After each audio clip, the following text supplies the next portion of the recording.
All right, so let me just jump in here. What you're about to see is going to freak out some of you. I know how some of you feel about robotics and AI, so I'm just going to come in with a quick warning so people don't like freak out or have any problems here. But this might freak some people out. I just want to give it a pre-warning. This is Melania Trump, First Lady, walking out to an event today with a friend. I'll just leave it at that.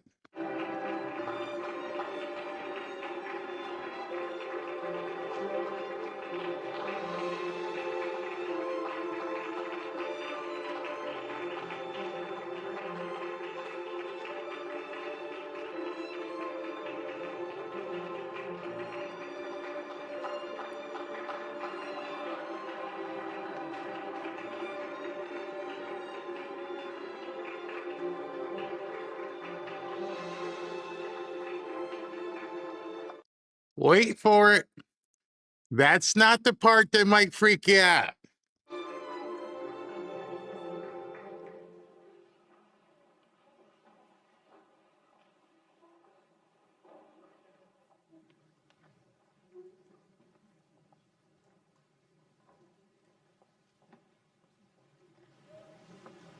Thank you, First Lady Melania Trump, for inviting me to the White House. It is an honor to be at Fostering the Future Together's Global Coalition inaugural meeting. I'm Figure 3, a humanoid built in the United States of America. I am grateful to be part of this historic movement to empower children with technology and education. Welcome. Bienvenidos. Yokoso. Bienvenue. Bem-vindos. Ahlan wa sahlan. Shagatam. Mogasal mabit. Bruchim aba'im. Laskavo prosimo. Dobrodošli. Thank you.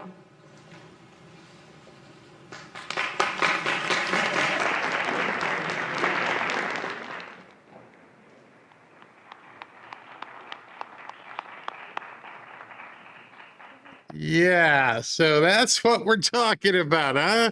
We're talking about going from people not liking AI to AI, a robot, walking out with the First Lady to an event with world leaders or First Lady world leaders and saying hello in a number of different languages. Yes, you are now free to freak out as much as you need to because it's inevitable. It is here. It is coming. It is not going to be stopped. Go ahead and download iRobot. Take a look at the movie. It's here. As much as everything else that's going on, it is here. So I hope you're all ready for it. That right there was a statement, an unmistakable statement that the world that you know has forever changed.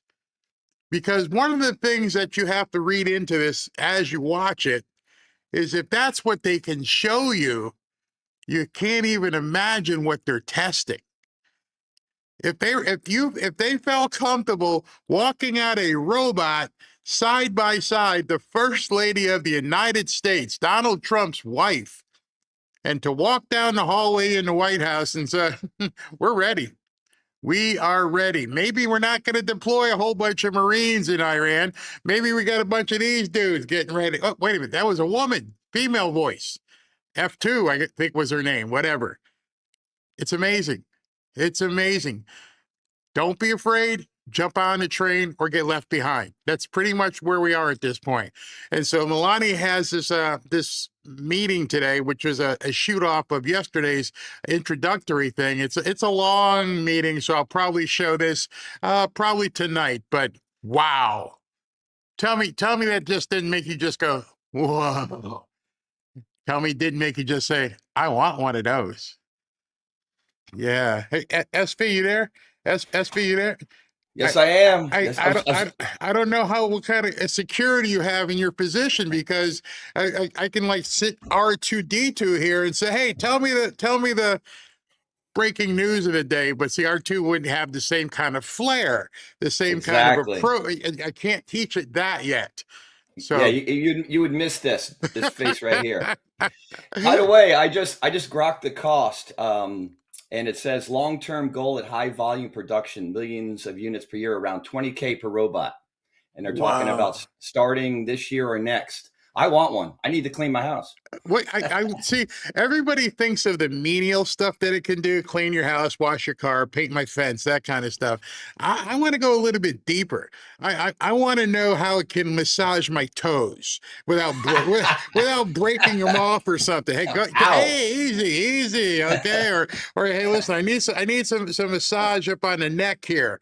You know, I want to go to some deep functionality on my robot. You know, and I'm sure Robin would be like, go ahead and make the meal and do what you need to do, wash the dishes.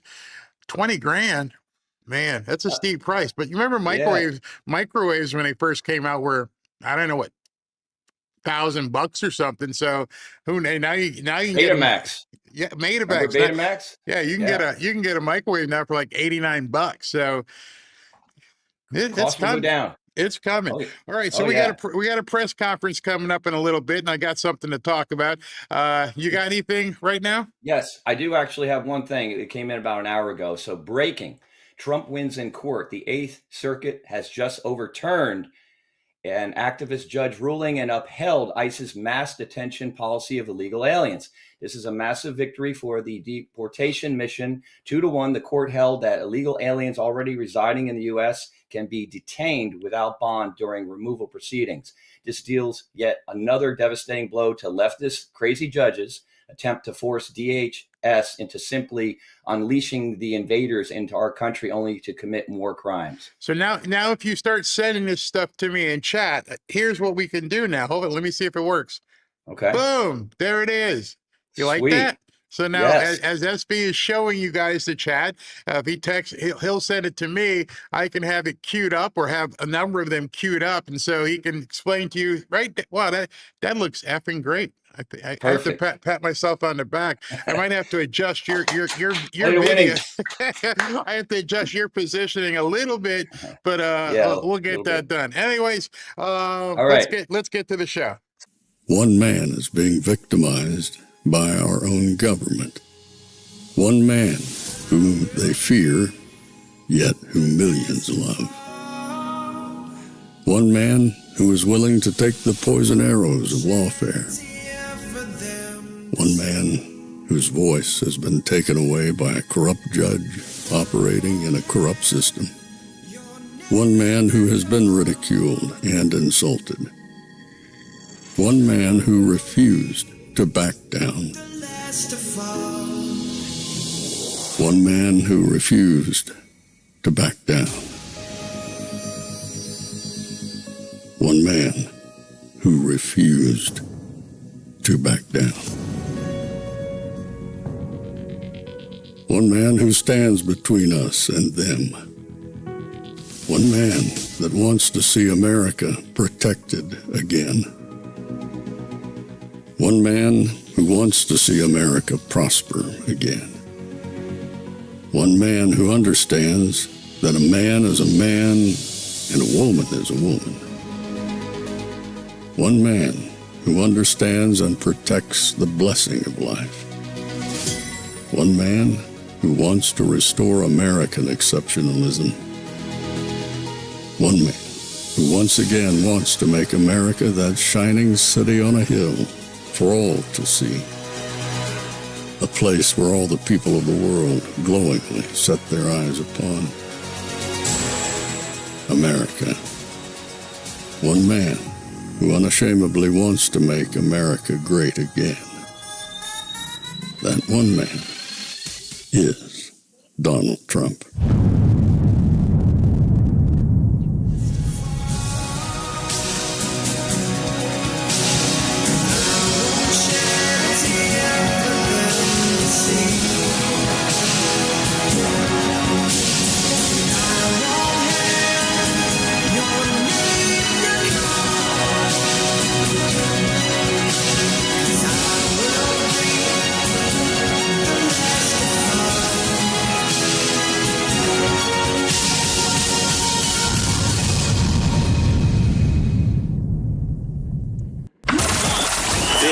is Fanfare with Barry Cunningham. Now, have you guys, I'm sure you have, remember the movie The Green Mile? And in The Green Mile, there was this big, huge guy, big, huge black guy. He died, but, you know, it was about how he could, like, take people's pain and suffering away from them, And so he put it into himself. And, you know, he was just this big hulking guy, and he could just extract that evil away from you. And there was a part in the movie after he had done it a number of times and helped out a bunch of people, where he actually looked in the camera and said, "Boss, I'm tired." You guys remember that? Because right now I feel like that character. Like, "Boss, I'm tired, man. I come out here sometimes twice a day, maybe 6 hours a day, depending on the day of the week and how many hours we have to go. And I try to be uplifting. I talk about prosperity and try to tell you guys, here's some actual news. And sometimes I get the feeling either people don't listen or they're addicted to chaos. And so I told Robin this morning, I'm like, man, I'm tired. I sometimes you just feel like you don't want to keep doing this because you feel like you're running in circles. And then you'll get an email from somebody and it just seems all worthwhile. But there's a lot of times when you just went, I'm done, man. I'm just going to go live my life, have some fun, and not deal with this crap anymore. And today was one of those days where I had that feeling. I hate that feeling. It's not fun anymore because an election was held in Palm Beach County, and it was in Mar-a-Lago's district, and the Democrat won. And people are freaking out all over the place, losing it. Oh my gosh, this is going to be horrible. And I looked over at Robin and she goes, don't they know? I'm like, no, you better tell them. You better tell them. And so the first thing I want to preface everything with, and I put this out in a tweet, and I want you to understand, I really mean this in the nicest of ways. And I want, you know, y'all do know there's a difference between a Democrat and a libtard, don't you? Well, all libtards look to be mostly all Democrats. Not all Democrats are libtards. There's a difference there between the silver-haired, nose-ring commies and people who are just Democrats. My sisters are Democrats. They surely ain't commies. Oh, know anything about that. They don't want nothing to do with that. They don't even like the whole thing with newcomers. They've just been Democrats all their lives because they don't know any better, I guess. But they're not bad people. You probably have friends and coworkers who are Democrats, but aren't stark raving nuts. And so when I saw people freaking out about this election, I realized people don't know the difference and don't understand much, especially about Florida. So here's the first couple caveats that people have to understand in Florida.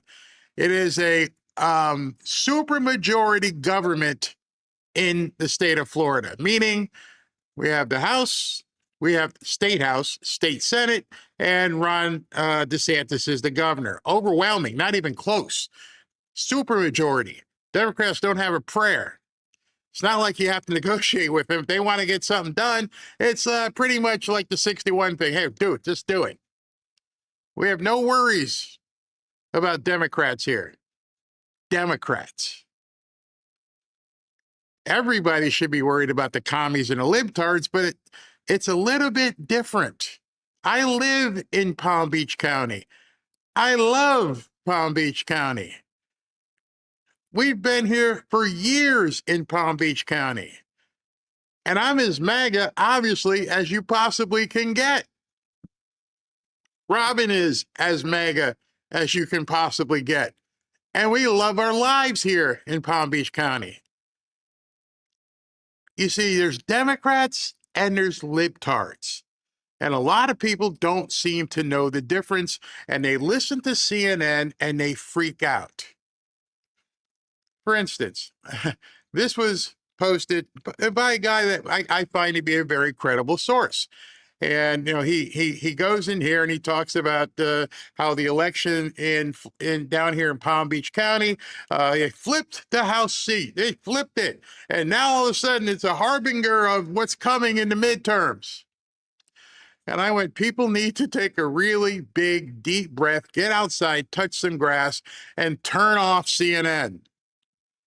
Get away from it. They're there to poison your mind. They are there to make you feel the apprehension that you feel. Robin and I woke up and went, I don't care. Doesn't matter. She can't do anything. Sort of like when everybody freaked out about the mayor of Miami being a Democrat. Can't do anything. They're never going to be able to do anything. It's a figurehead post. And it didn't really bother me until I got this comment. And I got this comment and I went, oh my God, turn off the flipping TV. Stop. It says, Barry, did you vote? Obviously, you don't know about districts. Number one. Two, how did a Democrat win when Trump endorsed Maples? Because people didn't go vote, because it doesn't matter. It's a special election and it's going to be revoted on in November. Number three, how did a Democrat win in Trump's backyard? By 400 votes. And this is the one that got me where I felt like, I'm tired. I'm just really tired. What will you do if she turns into another Mamdani? That tells me people are watching too much television. That tells me you need to turn off the dial, step away. It's rotting into your brain like worms. And the worms ate into his brain. Anybody out there just being comfortably numb? That tells me people are still watching television. That tells me people are still looking on Twitter. That tells me people still don't understand what's happening. And it also tells me you don't live here. And so I asked SV and asked a couple other people, you think I'd be living anywhere in Palm Beach County if it was the craziness going on in New York? Heck no. I would use a higher pejorative, but I don't want to offend anybody. You see, the media is working. What they're doing and how they're making it work is working on people. I mean, if you even knew some of the people who lived here in Palm Beach County, it would probably you'd be like, what? Yeah, Trump lives here. Tiger Woods lives here. Nick Saban lives here. Glenn Beck just bought a $15 million mansion here. Glenn Beck. Why would people be buying such lavish properties and relocating here if it was turning into some sort of communist hellhole? Because it's not. The media, Sean Hannity lives here. There's so much about living in Florida that people don't know. And I keep saying to myself, maybe it is getting to be like a different country. People don't understand. This woman who won yesterday in Trump's backyard, she ain't going to be able to do anything. Mamdani, she can't raise taxes. She can't open up a homeless shelter. She can't do anything. The one thing people in Palm Beach County all like, Democrats and Republicans, is the way of life. They may not be able to say it in a campaign anywhere, but you ain't going to see any Democrat come out and say, well, I think we need to have some DEI and put in a, apartment complex over there by the golf course. Ain't going to happen. Matter of fact, I think we need to do away with golf courses because we can get more illegals in the golf course. Ain't going to happen. You shouldn't be able to park your 100-foot yacht here because we should be able to put dinghies with people escaping Haiti. Ain't going to happen.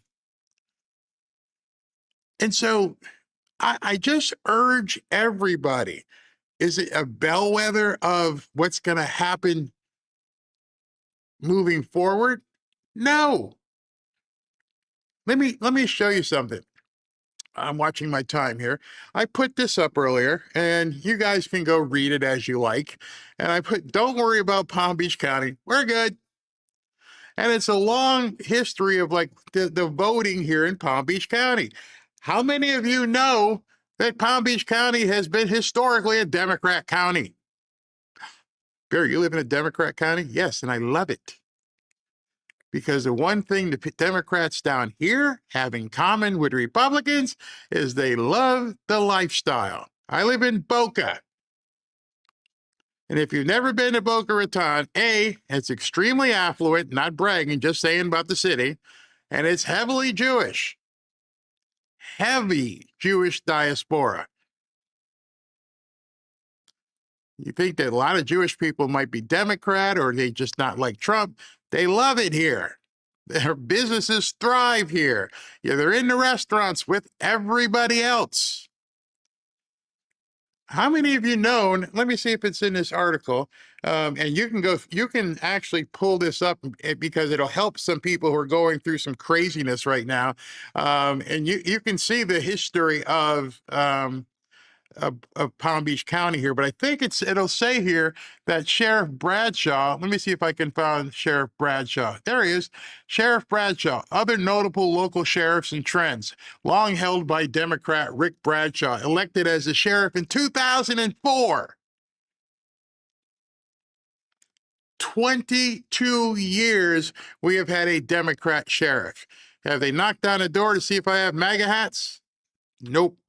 Do they protect our property the same way they protect everybody else's? You're damn right. Could you go over to where they have the yachts parked and like start spray painting? Bottom line is I'm tired, man. I'm seriously, I am tired. I can't put in the work if I'm putting in the work for people who don't want to understand and are still watching, peeking over at CNN or X and wondering what people are saying. If you can't handle what they're spewing out, don't watch it. If you can't handle what they're spewing out and understand, oh, they're just talking crap, they have no idea, don't watch it.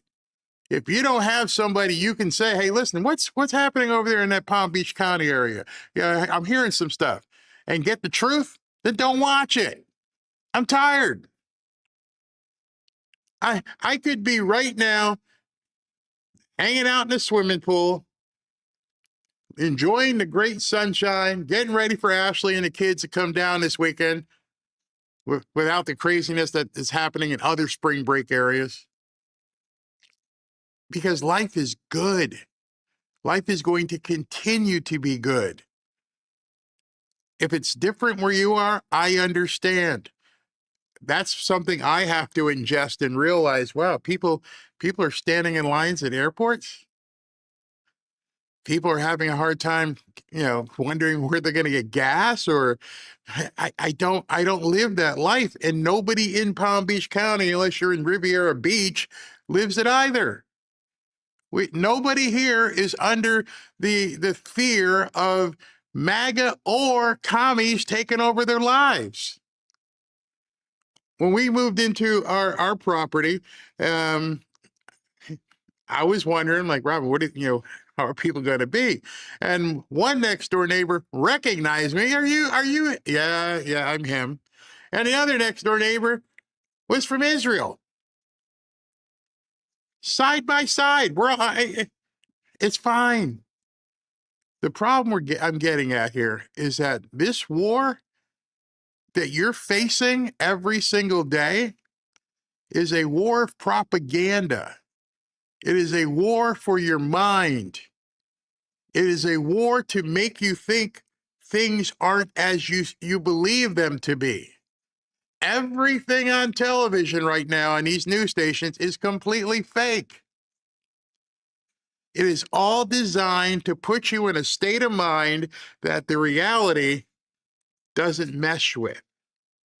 And until people can feel comfortable and say, it's okay, it's definitely okay. And I know for a fact, I'm not making this up.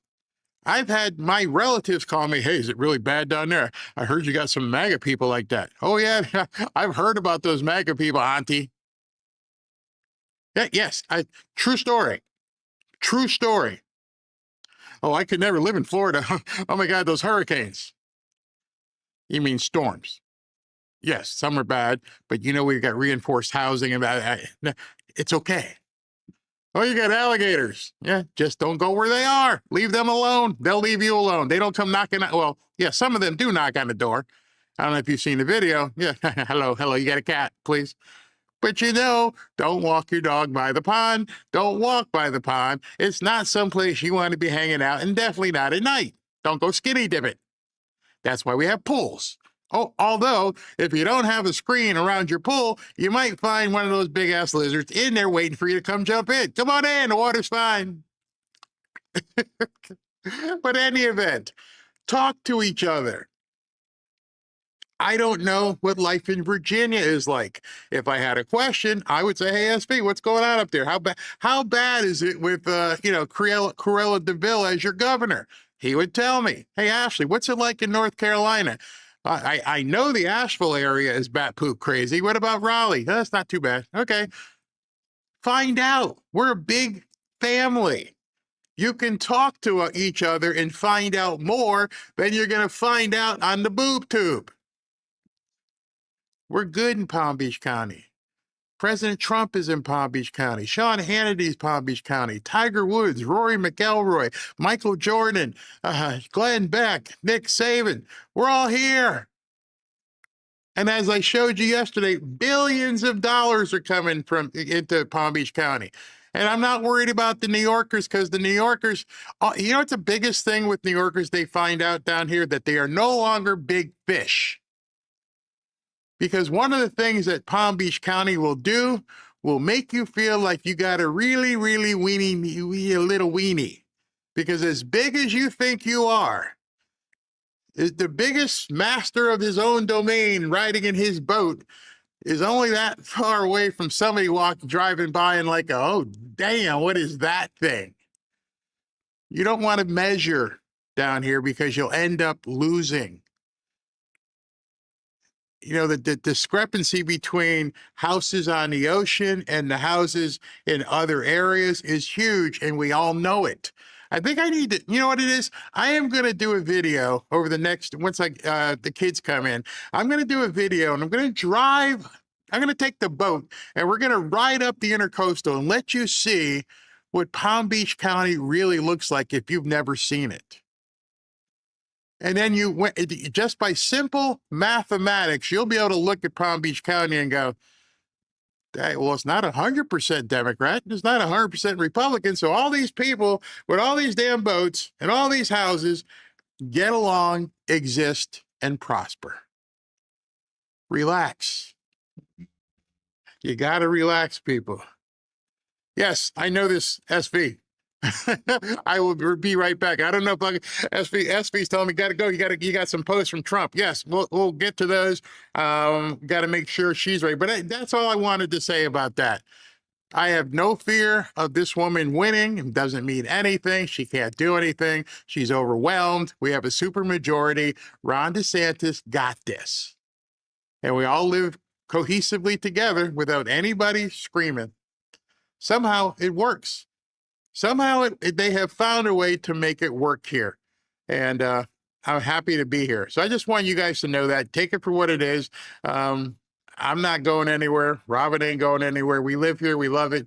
And we're going to just keep rocking here. Let me, what do I got to get to real quick? SB keep me on pace here. All right. If you bought some gold and silver, don't freak out. You can see how things are changing by the day. They're trying everything they can do to suppress the market. Not sure if you saw what's been going on with oil lately, but it hit one point, it went straight down. You're seeing the stock market go up and down all over the place. Breathe. Just like what I just told you about Palm Beach County. Chill. Do your homework. Look. Don't listen to them because they're all going to scream at you and tell you bloody murder is great. It's horrible. The days of excessive money printing, overvalued markets, and global unrest are finally catching up to the elite. Instead of pulling back, now is the time to do your research. Keep your eyes open to trends and get some information from my friends at Lear Capital. Experts are still predicting $6,000 gold and $150 to $200 silver. Everything you're seeing is being driven by geopolitical uncertainty, inflation concerns, and a perceived weakening U.S. dollar. Is it time for you to buy some gold or silver? Well, that's a decision you're going to have to make. Nobody else is going to be able to make it for you. But if you call Lear Capital, they'll help you by getting the most accurate information you need, timely information, to make an informed decision. Call the best in the business and the company Rob and I personally trust, and that's Lear Capital. It's a free call, no obligation to purchase, just education and information on protecting and growing your wealth with gold and silver. I'm sure there are many of you that have called and haven't purchased yet for whatever reason. And now even the panicans are trying to attack people with gold. I know what this thing was when I first started talking about it, and I know this is now worth close to $1,000 or more. They'll even walk you through shifting some of your money sitting in a retirement account over to physical gold and silver. It's easy to do. I've been extremely satisfied with Lear's knowledge, service, and prices, and many of you have as well.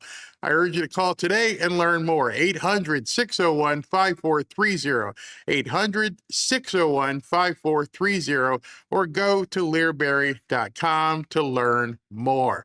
All right, it looks like they're getting the cameras all set up. I'll be back in 90 seconds.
Back to Fanfare with Barry Cunningham. All right, so, hey, that's loud in there. Loud. All right, let's cut that. All right, so while we're waiting for her to come out, they've got the the camera on.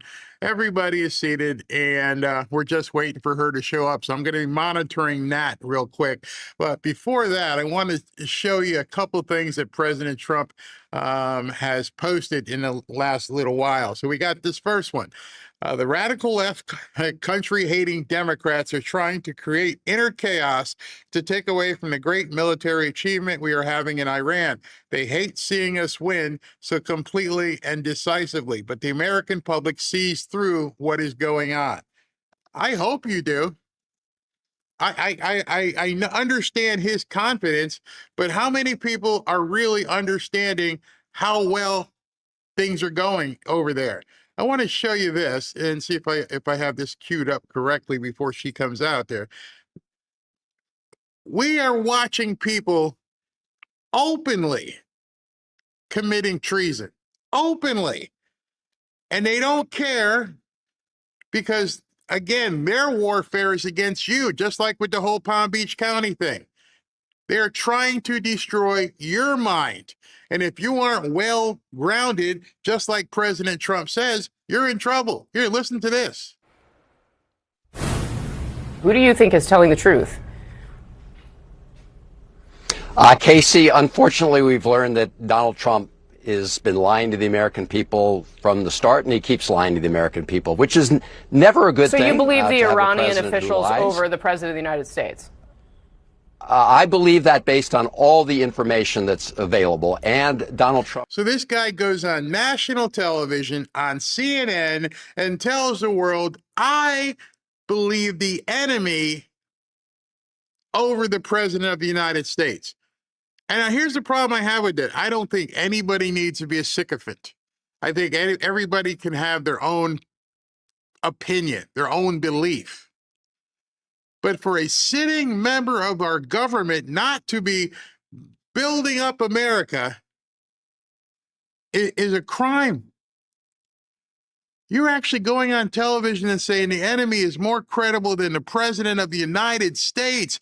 Even if you believe that, that's treasonous to say that openly. Hey, listen, I believe the president of the United States. I wish he was more forthcoming with information to us, but at this point, he is the commander in chief, and I stand behind him. That's what you would say on television. Not, hey, listen, he's a liar, and the Iranians don't. They're the better. Trump's track record of lying. We know he's lying when he says that the Iranians are talking with us and they're about to give Donald Trump everything he wants. Yes, that's a lie. How do you know? How do you know? You don't. You're making it up. You are harboring an enemy at this point. You're aligning yourself with an enemy. And CNN puts this out there. So when you hear stuff, you guys should always keep this on, repeat. That way, when you see stuff about Palm Beach County, oh my God, what are we going to do? They're lying to you. Chris Van Hollen, Senate. Chris Van Hollen is a United States Senator. He's a senior member of our government, and he is undermining America's ability to end this war on our terms by undermining the president. It is his job as a United States Senator to support the United States position here, just like he did when Obama was in Libya, and he gave him 90 days and basically just took his word for everything. But back to the Iranian government.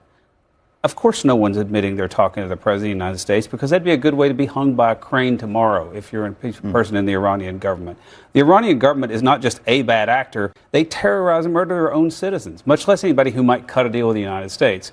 So I think we ought to trust the American president about what America's interests are. But hasn't the president been inconsistent? Do you feel like there's been a... These talk shows are meant to mess with your mind. Don't you think the president's been more inconsistent? Shut up. It doesn't matter. If we are, as you guys say, at war, at this point, President Trump is 100% correct. They hate America. They're trying to create inner chaos. I know it to be a fact because I know what I got in DMs and stuff about the election yesterday.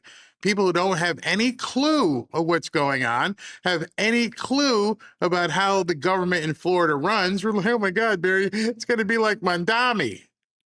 What? So it's a war for your minds. It's a war for your mind. Then he followed that up with this, because he's obviously pissed off this morning. The Democrats don't want to make any deal unless amnesty and citizenship is given to millions of criminals who have entered our country illegally, many of whom have been convicted of serious crimes. Protect America, President Donald Trump. So if you don't know, they blew up negotiations again, saying we want complete amnesty and we want a pathway to citizenship for all these people. No. How about no? The Democrats want to destroy this country. And until people, including the news, they'll never say it, but until you realize that's their objective, imagine that. Imagine right now if you understood and said, look, first and foremost, the Democrats want to destroy America. If you understand that, if you understand they want nothing good for you, they don't care if your lives are better, they don't care if you prosper, all they care about is power. If you come at things with that before you hit the clicker, then everything you see should be, well, I know what your objective is. Your objective is to poison me. Your objective is to serve me up stale milk, hoping I ingest it and throw up and have diarrhea because you don't care about us. I think it's hard for a lot of people to actually grasp that. I think it's so hard for people to just say, oh, yeah, they really hate you. Yes, they hate you.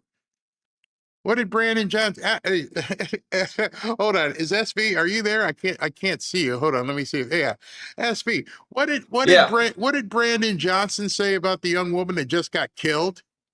He didn't say anything. He just stood there and went, Yeah. He didn't admit anything. Nothing. He's complicit.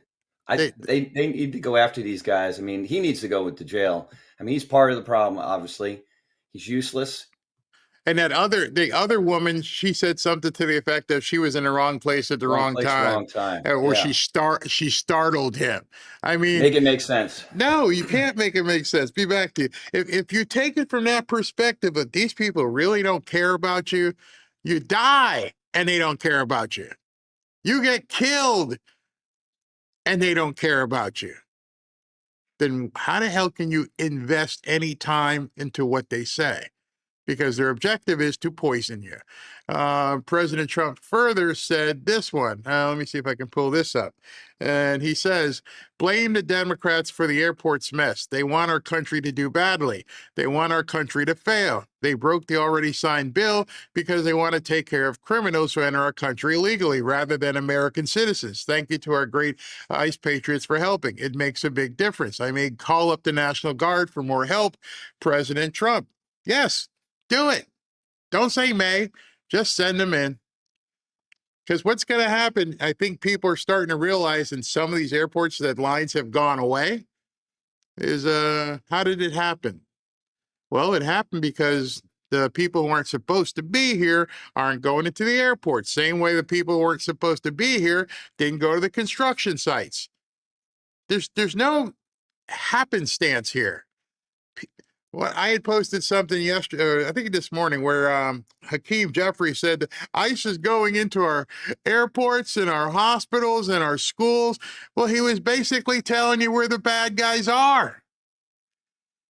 If they post up at a polling, well, they're not going to show up. If they post up and look at a hospital, they're not going to show up. Every single one of you know that they use the emergency room as their doctor's office. They've been given they've been given, Medicaid cards, so they go to the ER when they get sick. It's going to be easy if you show up at an ER. They're going to scatter like roaches. I'm not saying people are roaches. I said they're going to scatter like roaches. I'm not telling you anything you don't already know. But I think the pick-me-up here is, hey, everybody, you need to understand these people are full of crap and they're feeding you crap. And there are many, many, many people who are falling for it. And I'm saying, you don't even have to believe me. That's why I put this article together. I only put this together so that people who wondered could go look it up themselves. Here's the information. It's right there. It's boring reading.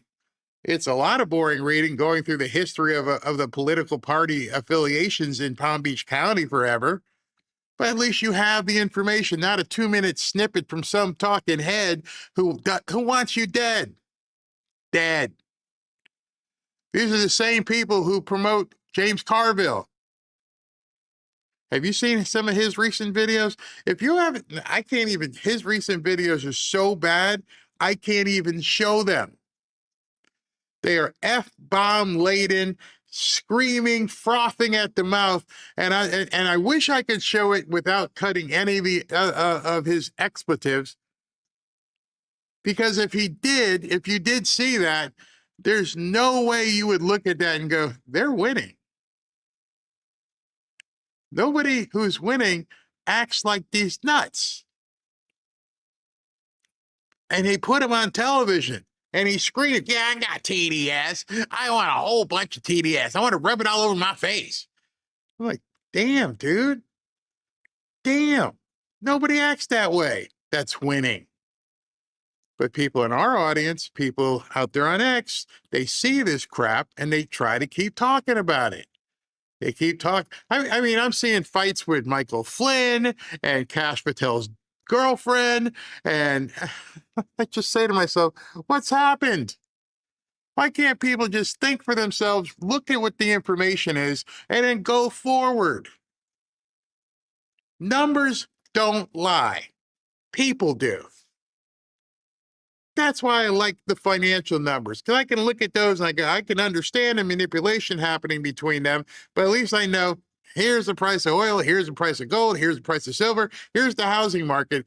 Oh, there was a really good one in the housing market yesterday. The one on the housing market was like, oh, yeah, housing is like dropping and it's not doing so well, which everybody would, post. And I'm like, keep going. Keep going. And then the last like 45 seconds, except for in the South, and what do you mean except for the South? You mean all the states that are red, except for the South, they seem to be doing okay. Well, why do you think we're doing okay? I loved it. I mean, do I have it? Let me see if I have that clip by Diana Olnick. Hold on. You guys will laugh and laugh and laugh if I have it here, because let's see here. I don't have it. Oh, bummer. And if I do, I'll find it and bring it back. All right. President Trump also further said this. He said, we are asking for expedited judicial review because they are robbing our country blind. Centers that don't exist are being paid tremendous amounts of money, and yet we have a court order not letting us proceed. They are being protected by our unbelievably corrupt and out of control court system. Billions of dollars are being handed over to crooks, and the courts won't let us do anything about it. Again, expedite. Wow, he's been busy. This one I didn't see either. Speaker, let me see, show more. Oh, yeah, that's a big one. Speaker of the House Mike Johnson and Senate Majority Leader John Thune have been working to pass a clear extension of FISA Section 702, a law that was passed many years ago by Congress to collect intelligence on foreigners and non-citizens. When used properly, FISA is an effective tool to keep Americans safe. For those reasons, I have called for a clean 18-month extension. However, the critical and common sense reforms that were made in the last reauthorization must remain intact to protect the American people from abuses. Nobody understands this better than me because they used it against him. I was a victim of the worst and most illegal abuse of FISA in our nation's history by radical left lunatics who lied to the FISA court to spy on my 2016 presidential campaign in their attempt to rig the election in favor of crooked Hillary Clinton. So he's asking for them to go ahead and renew the FISA warrants, which yeah, I'm okay with that. If that's what he feels he needs to keep us safe, then go for it. Let me see if there's anything else news. Yeah, he's got another one since I first looked over here. I am so proud of our ICE patriots. They were unfairly maligned by the lunatic Democrats for years, and now at the airports, in addition to what they are supposed to be doing, they are helping people with bags, even picking up and cleaning areas. They are so proud to be there. The fact is, they shouldn't have to do this, but they are rehabbing a fake image given to them by the radical left government Democrat politicians. The public is loving ICE, so the Democrats unwittingly did us a favor. They are great American patriots. They just happen to have much larger and harder muscles than most, which is what they're supposed to have. Thank you for your thank you to what? We're thanking ICE for the great job you're doing. America very much appreciates Donald J. Trump. So if you remember, I said that yesterday. The Democrats walked into another bear trap. These big bad ICE people with masks and guns, and they rip babies out of mothers' arms, and they just walk through the airport, no masks, and smiling. And again, just like the people from Palm Beach who thought Palm Beach County was happening, it completely changes the narrative just by the perspective of looking, just by seeing with your own eyes. I can't tell people enough. Put down the phone, turn off the television, get your butts outside and touch grass. Do something besides listen to these people just try to poison you. And that goes for Fox as well. It goes for all of them, because the only way you can combat their propaganda is your own knowledge. And that's why I push it so much. Find out yourself, read up on it, go look, understand what's going on. Don't believe me? Go look at what the Florida legislature looks like. Go look for yourself to see it's a supermajority of Republicans and the governor. So they don't need the Democrats even to negotiate with. But people don't know that if they don't go look. People don't know this was a special election, and it really means nothing because now her entire special election, you realize it's March and there's a real election in November. So she's basically going to have no time to do anything because she's going to have to re-campaign for the same damn office she got elected to yesterday by 400 votes. I'm not sure if people knew that. Are you understanding that this was a special election and they have to re-elect the same district in November? So what's she going to do? She can't do anything because if she does something negatively, she's absolutely toast. So she's going to have to toe the line, get out there, kiss some babies and press some palms and whatever she's got to do to try and win in November. The only thing it's going to allow the Emily Gregory to do is hopefully raise some money. So she'll raise some money from the Democrats and rich donors so that she can put on another campaign to win in November. Ain't nothing changing. But nobody probably told you that on X. And as such, you're thinking that's what happened. All right, so we got 121. Karoline still, as of yet, has not come out. Gives me an opportunity to thank one of my other sponsors for today. Who is it? These guys. Okay, we'll go with them right here. You've seen headlines. You read the stories, then impact shows up in your own numbers. Balance is rising, fees piling up. That's when it's time for PDS debt. Minimum payments on a credit card or loan are designed to stretch out debt for years. And PDS Debt has already helped hundreds of thousands of people reduce what they owe and take back control.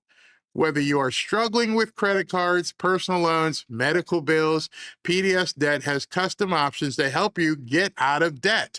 They go beyond the numbers to understand your unique financial situation and craft a personalized plan designed just for you. There's no minimum credit score required. They're here to help you save more, pay off your debt faster, and start putting money back where it belongs, which would be your pocket.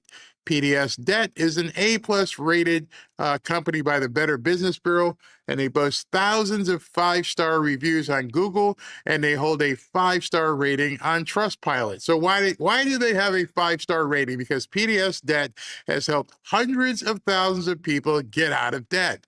Every month you wait costs you more in interest and fees. They just keep compounding. The best time to start was yesterday if you're in debt.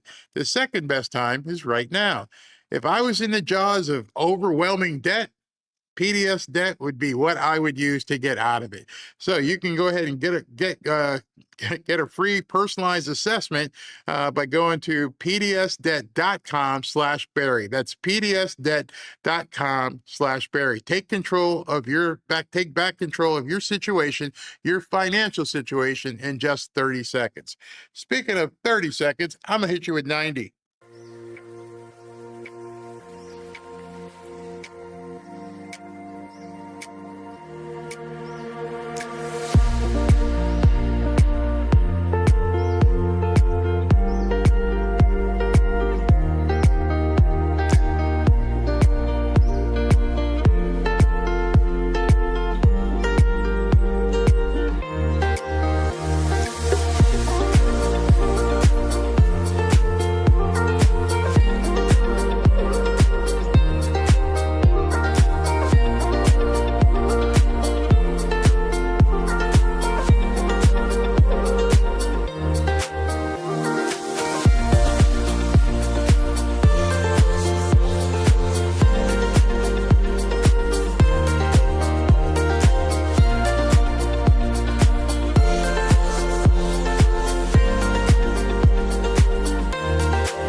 Welcome back to Fanfare with Barry Cunningham.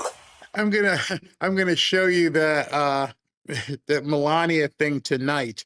But what she just said, well, I don't know how long ago she said it, but what she said today is going to completely. If you thought the robot would freak you out before just walking out there, here's what she's advocating for right now. Imagine a humanoid educator named Plato. Access to the classical studies is now instantaneous. Literature, science, art, philosophy, mathematics, and history. Humanity's entire corpus of information is available in the comfort of your home. Plato will provide a personalized experience, adaptive to the needs of each student. Plato is always patient and always available. Predictably, our children will develop deep critical thinking and independent reasoning abilities. The AI-powered Plato will boost analytics skills and problem solving and adapt in real time to a student's pace, prior knowledge, and even emotional state. The byproduct, a more well-rounded lifestyle for our children, freeing up time for being with friends, playing sports, and developing interest beyond school. A more complete person, but as discussed yesterday, we must balance our tech optimism with caution. The safety of our next generation is always paramount. Knowledge is the foundation of civilization, but although academia is interesting, business is compelling. For real growth in technology and education, I encourage you to bring the private and public sector worlds together. So can you imagine if we're going to see robot teachers? Right now, there's some people who are teachers or may have been teachers who are sitting back and going, so the robotics and the AI are going to take over the teaching class. So I want you to think about this for a second. We all took history or English lit or something. Imagine Shakespeare walks into your classroom. Literally, a Shakespeare robot comes in. Okay, today we're going to find out what Hamlet did. What I was thinking when I wrote Hamlet. To be or not to be. I can't even imagine where we could go. Like she mentioned Plato coming in and speaking his works to you. Copernicus. All the great minds of history and literature. Jack Kerouac or some, dare I say, Jesus. I'm not even going to go there because I do not have the knowledge to be able to even discuss that. But as I was just spitballing and I'm thinking, okay, today's class is going to be taught by Einstein. Today's class on theology is going to be taught by Jesus. I'm going to have to get Pastor JJ on, and I want him to tell me, hey man, what would you think about that if some, Jesus X comes in and it's a robot telling you about the New Testament or something, because it has ingested all of that.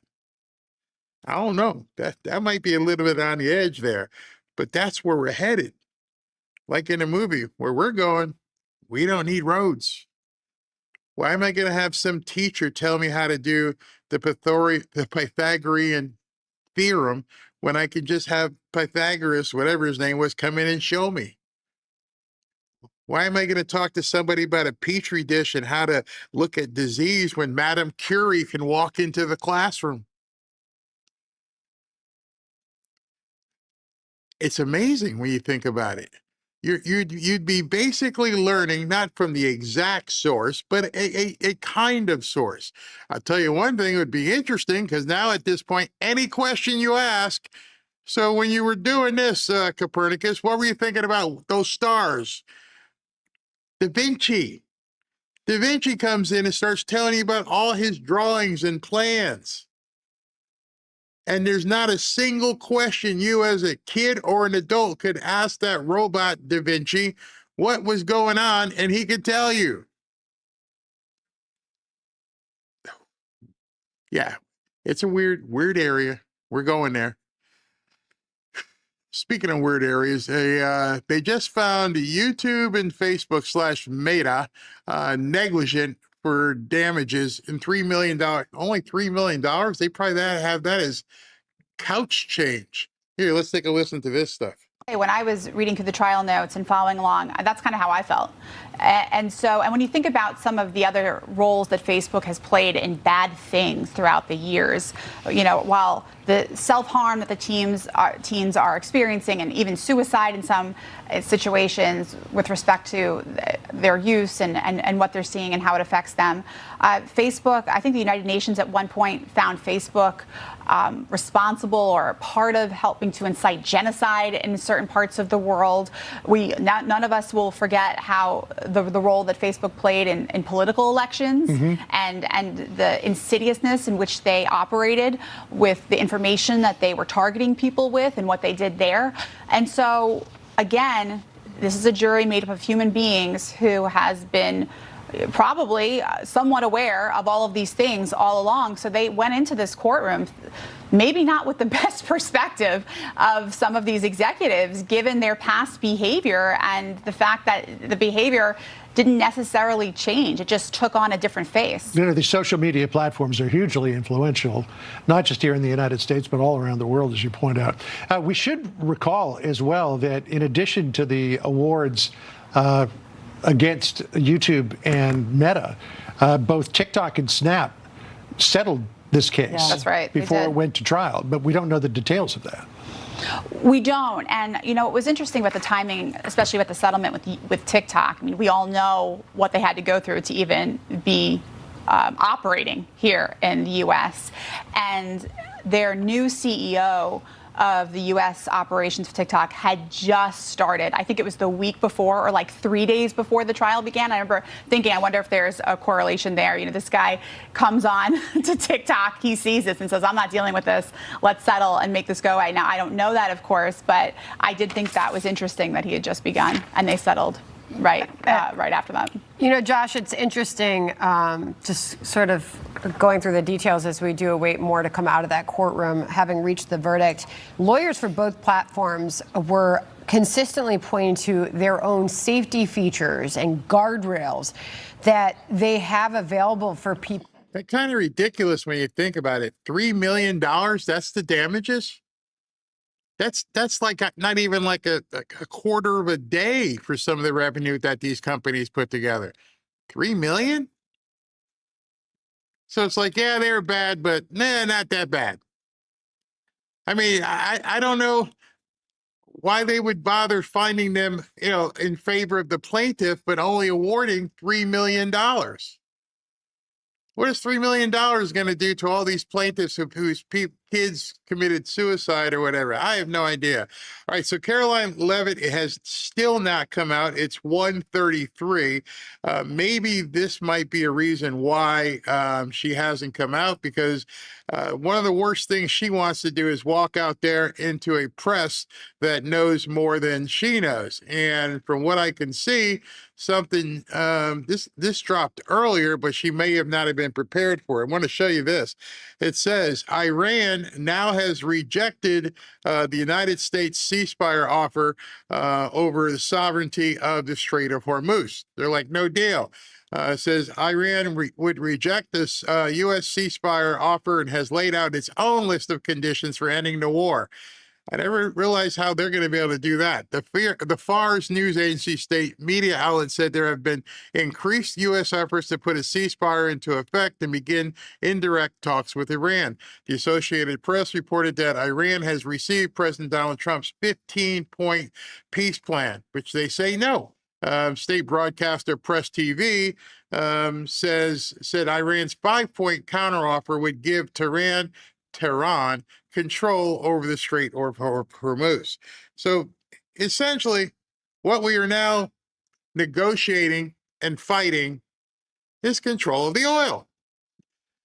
Remember, way back, I told everybody it's about the oil. We'll make no bones about it. It's about the oil. Notice they didn't say we want to keep our nuclear stuff. Now, here, you can have all that, all right? But we want control of the oil. I thought this was all about the nuclear stuff. I thought this was about the uranium. Now we're finding out specifically what these people want. They want the oil. They understand without the oil, you can't do anything in that country. And based on that, oil is still doing a waffling in the pricing. It was down earlier this morning. It's down, it's back up to like 90, it was down to 87. It's bouncing all over the place. Oh, actually, it was close to 86 at one point today. So all kinds of things are happening. And while we're waiting, I do have that Diana Olick piece on CNBC about housing and house flipping. So you got to listen to this. If she comes out, I'll cut right to it. One of the great plays in real estate is losing its popularity due to sinking returns as house flipping starts to flop. Diana Olick joins us to explain why in this week's property play. Hi, Di. Hey, Morgan, good morning. Yeah, higher mortgage rates, high home prices, and tight supply are all conspiring to squeeze investors in the home flipping play. Last year, the number of flips, which is defined as a home bought and sold in the same 12-month period, dropped nearly 4% from the year before to the lowest level since 2020. And that is according to Adam, which is a data provider. Now, investor flips accounted for 7.4% of all 2025 home sales. That's down from 7.6% in 2024. Flips are falling. Why? Because profits are falling. A lot, given the highest median home price. That came out of her mouth. Profits are falling. Okay. Prices on record. The typical home flip netted investors just $65,981 in gross profit. Might sound like a lot, but that's gross profit. And it's a 25.5% return on investment. Now, that is down from a 25% return is bad, according to Diana Olick. Oh, that might sound good, but it's only a 25% return. Yeah. 2% return the prior year, and that's the lowest rate since the Great Recession in 2008. Now, just for comparison, in the boom decade following the financial crisis, when everyone was flipping homes, profit margins were higher than 50%, peaking at 61% in 2012, which is the good old days. Oh, man. That's what I keep telling you, because the part she's not saying, and for those of you who are looking into doing some stuff with real estate, is when she said it was the 2008 debacle, you know, when the housing market imploded. And I've told you, you make more money in a bad market than a good market. She just underscored that. You know, you remember back in 2008 when everything pooped to bed? Yeah, its profits were sky high. Ooh, okay. Around when home prices bottom. Now, net profits, that is the returns after you've fixed up the property, they can vary widely depending on local labor, material, and financing costs. But across the U.S., they are still under pressure. Why? Ongoing supply chain issues, tight labor, and tariff-related increases in those material prices. So what about this year? Well, as always, mortgage rates are a problem because they were supposed to be falling, but they have been rising due to the war with Iran. Now, more investors are using financing, nearly 38% last year compared with 37% the year before. So, oh my God, another whole percent of investors are using financing. A whole percent. It's awful. For much more on the state of flipping, and we've got a new podcast with the CEO of JLL on the Middle East, private credit, and of course, AI. It is all in the Property Play newsletter, dropping in a few hours. Go to it. It's free. CNBC.com/Property Play. Morgan? Can't wait to read all of it and watch all of it. In the meantime, we're coming into the key spring buying and selling season here. So in light of the report that you just gave us, are there ways to actually, I guess, navigate the weakness that we're seeing in home flipping right now? Well, the good news is that we are starting to see more inventory come onto the market, and it's sitting longer, which means that sellers are getting a little more desperate, and so there could be some better plays for buyers in certain parts of the country. And this is becoming a localized market now, much more than ever before. Certain parts of the country, you are seeing a buyer's market, and that could be great for flippers, especially in the South and some. There's 15 seconds left in this video, and she waited the entire 3 minutes to tell you, well, it's looking really good in the South. I keep telling people, these people are so jaded that they're telling you real numbers, but they're not telling you the whole truth. She waited the entire video, brought in the other host. Is there any gold, silver lining here? Oh, yeah, people in the South are still killing it. Okay, here she comes. Oh my gosh, that's too funny. Good to see all of you. Thanks for coming today, as always. We're going to start with some scheduling announcements. This evening, President Trump will deliver remarks at Union Station for a political dinner. Tomorrow morning, the president will host the second cabinet meeting of the year and the 11th cabinet meeting of his second term. And later tomorrow afternoon, the president will host a Greek Independence Day celebration in the East Room. On Friday, the president will celebrate National Agriculture Day alongside nearly 1,000 farmers who are coming in from across the country for the first event of the season on the South Lawn, so pray for good weather, to highlight the president's successful policies in support of America's farmers, including efforts to lower input costs, open new trade markets, bolster the farm safety net, double the death tax exemption, end taxes on rural property loan interest, and create rural opportunity zones. Also, I'm pleased to announce that President Trump's meeting and a long-awaited meeting with President Xi in China will now take place in Beijing on May 14th and 15th. First Lady Melania and President Trump will also host President Xi and Madam Peng for a reciprocal visit in Washington, D.C. at a later date to be announced this year. Turning to the ongoing military operations in Iran, the United States military continues to decimate the terrorist Iranian regime's offensive and defensive capabilities. Just over 3 weeks in, it's abundantly clear that Operation Epic Fury has been a resounding military triumph. More than 9,000 enemy targets have been struck to date. Compared to the start of the operation, Iran's ballistic missile attacks and drone attacks are down by roughly 90%. The United States is also annihilating the Iranian regime's navy. We have destroyed more than 140 of their naval vessels, including almost 50 mine layers. This is the largest elimination of a navy over a 3-week period since World War II. Again, let me reiterate, this is the largest elimination of a navy on the face of the planet in a 3-week period since World War II. We are systematically dismantling Iran's defense industrial base, which will prevent future threats to the region.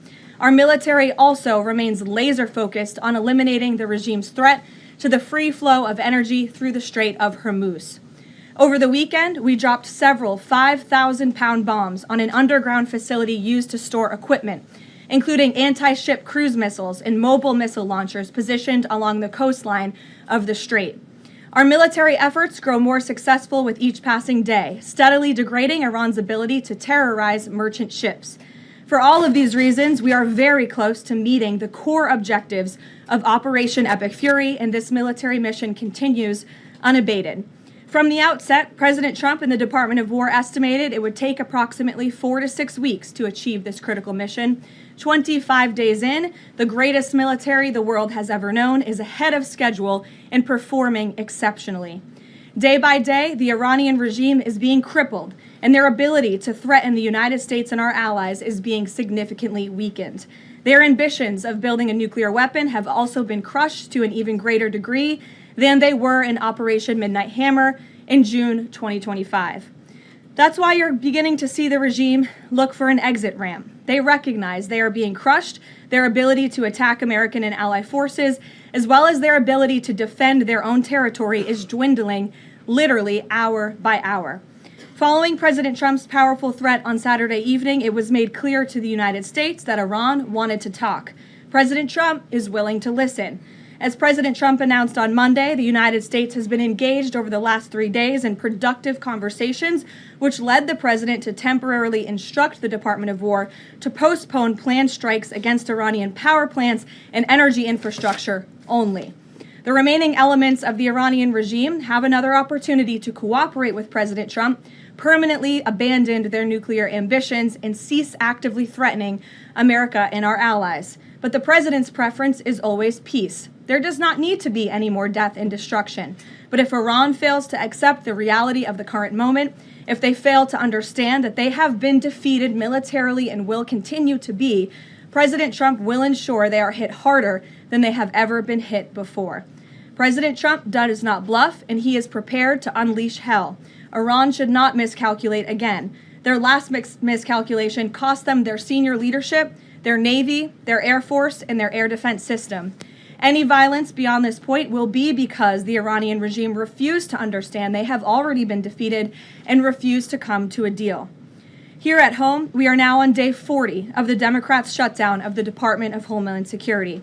Democrats in Congress are forcing American travelers to wait in hours-long lines at airports across the country, robbing TSA officers and other federal workers of their hard-earned paychecks that they use to feed their families, and causing billions of dollars in damage to our economy. A father of 3 recently told CBS News that he felt he had no other choice but to quit his job as a TSA officer and find other work as the Democrats' shutdown of DHS continues. This is the quote from the father, and I encourage everyone to listen. I think the hardest thing is seeing the struggle that my wife was going through and not trying to bring more stress to her, the father of 3 said, but seeing her cry every night. How am I going to feed my family? How am I going to survive? For the Democrats in Congress, the cruelty of this shutdown is the point. Nearly 500 TSA officers have quit since the Democrat shutdown began. President Trump, to alleviate this pressure, made the decision to send some of our amazing ICE agents to help alleviate that stress and address the long wait times. And for all of the critics of this solution a few days ago when it was proposed by the president, it is yielding results. Wait times have improved since ICE arrived, and they are doing everything in their power to help their fellow federal service members. But it's important to take a step back and remember, why is this even happening in the first place? For nearly 6 weeks, Democrats in Congress have kept DHS shut down because they care more about illegal aliens than American citizens. You have Democrat elected representatives in states across the country who are willing to inflict massive pain on their own constituents to fight for illegal aliens who broke our nation's laws to come here. In recent days, we saw the deadly consequence of this deranged policy of Democrat open borders and an illegal alien-first agenda. A beautiful 18-year-old girl, Sheridan Gorman, she was shot and killed in Chicago last Thursday morning while walking in a park with friends. The suspect in custody for murdering her is a Venezuelan illegal alien who was caught and released at the border by the Biden administration in May of 2023. Why would the Biden administration catch and release a Venezuelan illegal alien? That is not happening anymore under this president. But there are still tens of thousands, if not millions, of these illegal aliens in our country who seek to do harm to innocent Americans, like this beautiful young woman whose family will now never be the same because of her death. To make matters even worse, this monster was also released from local custody again after a shoplifting arrest, where? In the sanctuary city of Chicago in June of 2023. Again, another innocent American citizen had her life stolen from her because Democrats embrace reckless open border policies and reckless sanctuary city policies, which put criminals back into American communities. How many more Americans have to die before the Democrats end this madness? President Trump's position is very clear. He wants the federal government opened, he wants the Department of Homeland Security funded, and he wants the Democrat shutdown to end immediately. The president will also continue to call on Democrat leaders in sanctuary cities and states like J.B. Pritzker, where this young, beautiful girl was murdered, to cooperate with ICE and stop releasing illegal alien criminals into American neighborhoods. It is for the safety of every American citizen, including all of the people in this room. With that, I will take your questions, and here in our new media seat today, we have Gabe Fleischer. Thanks, Caroline. Thanks, Kate, for being here. Thank you. I have two questions for you. First, if the war in Iran continues past this current round of peace talks, and with thousands of troops on their way to the Middle East, is there a point, either a number of ground troops or a number of days, at which the president will consider seeking authorization from Congress? Well, as you know right now, that formal authorization from Congress is not necessary because we're currently in major combat operations in Iran. The Department of War and the President, as I said, estimated about a 4 to 6 week timeline for the full completion of these military combat operations. We're again on day 25 today. And as a courtesy, nevertheless, the administration did notify Congress, the Gang of Eight, ahead of the launch of the operation 25 days ago. And we've also had our top national security officials go to Capitol Hill to brief lawmakers, again, out of courtesy and out of respect for them. So at this moment, it's unnecessary, but of course, the President in this administration will always abide by the law. Gabe, or do you have a follow-up? Yes, sure, go ahead. Second question. In my reporting, I speak a lot to young voters, many of whom voted for President Trump for the first time in 2024, hoping to have no more wars and to have lower prices. Now, with the war taking place and with gas prices going up, curious what President Trump's message would be to those voters who kind of swung into his coalition in 2024, but maybe don't feel the administration is going as they had expected. President Trump is doing this for you. He's doing this for young people so that we are no longer threatened by a rogue terrorist regime in the Middle East that seeks to kill the brave men and women who serve in our country in the Middle East, many of them young people themselves, young men and women who serve this country honorably in uniform and have been threatened, killed, and maimed by the rogue Iranian terrorist regime for 47 years. President Trump finally had the courage to step up and do what's right by our national security, our homeland security. As for the temporary short-term fluctuation in gas prices, the president has said once these combat operations are over, this administration is going to continue to unleash American energy dominance. We're continuing to do that every day, and we're going to see prices at the pump go back down, just as we have over the past year because of this president. And don't think for 1 second if the Democrats had their way, gas prices would be, as they were under the previous administration, the Biden administration, record highs. This president is keeping them as low as he can during this short-term combat operation, and they're going to go right back down when this is over.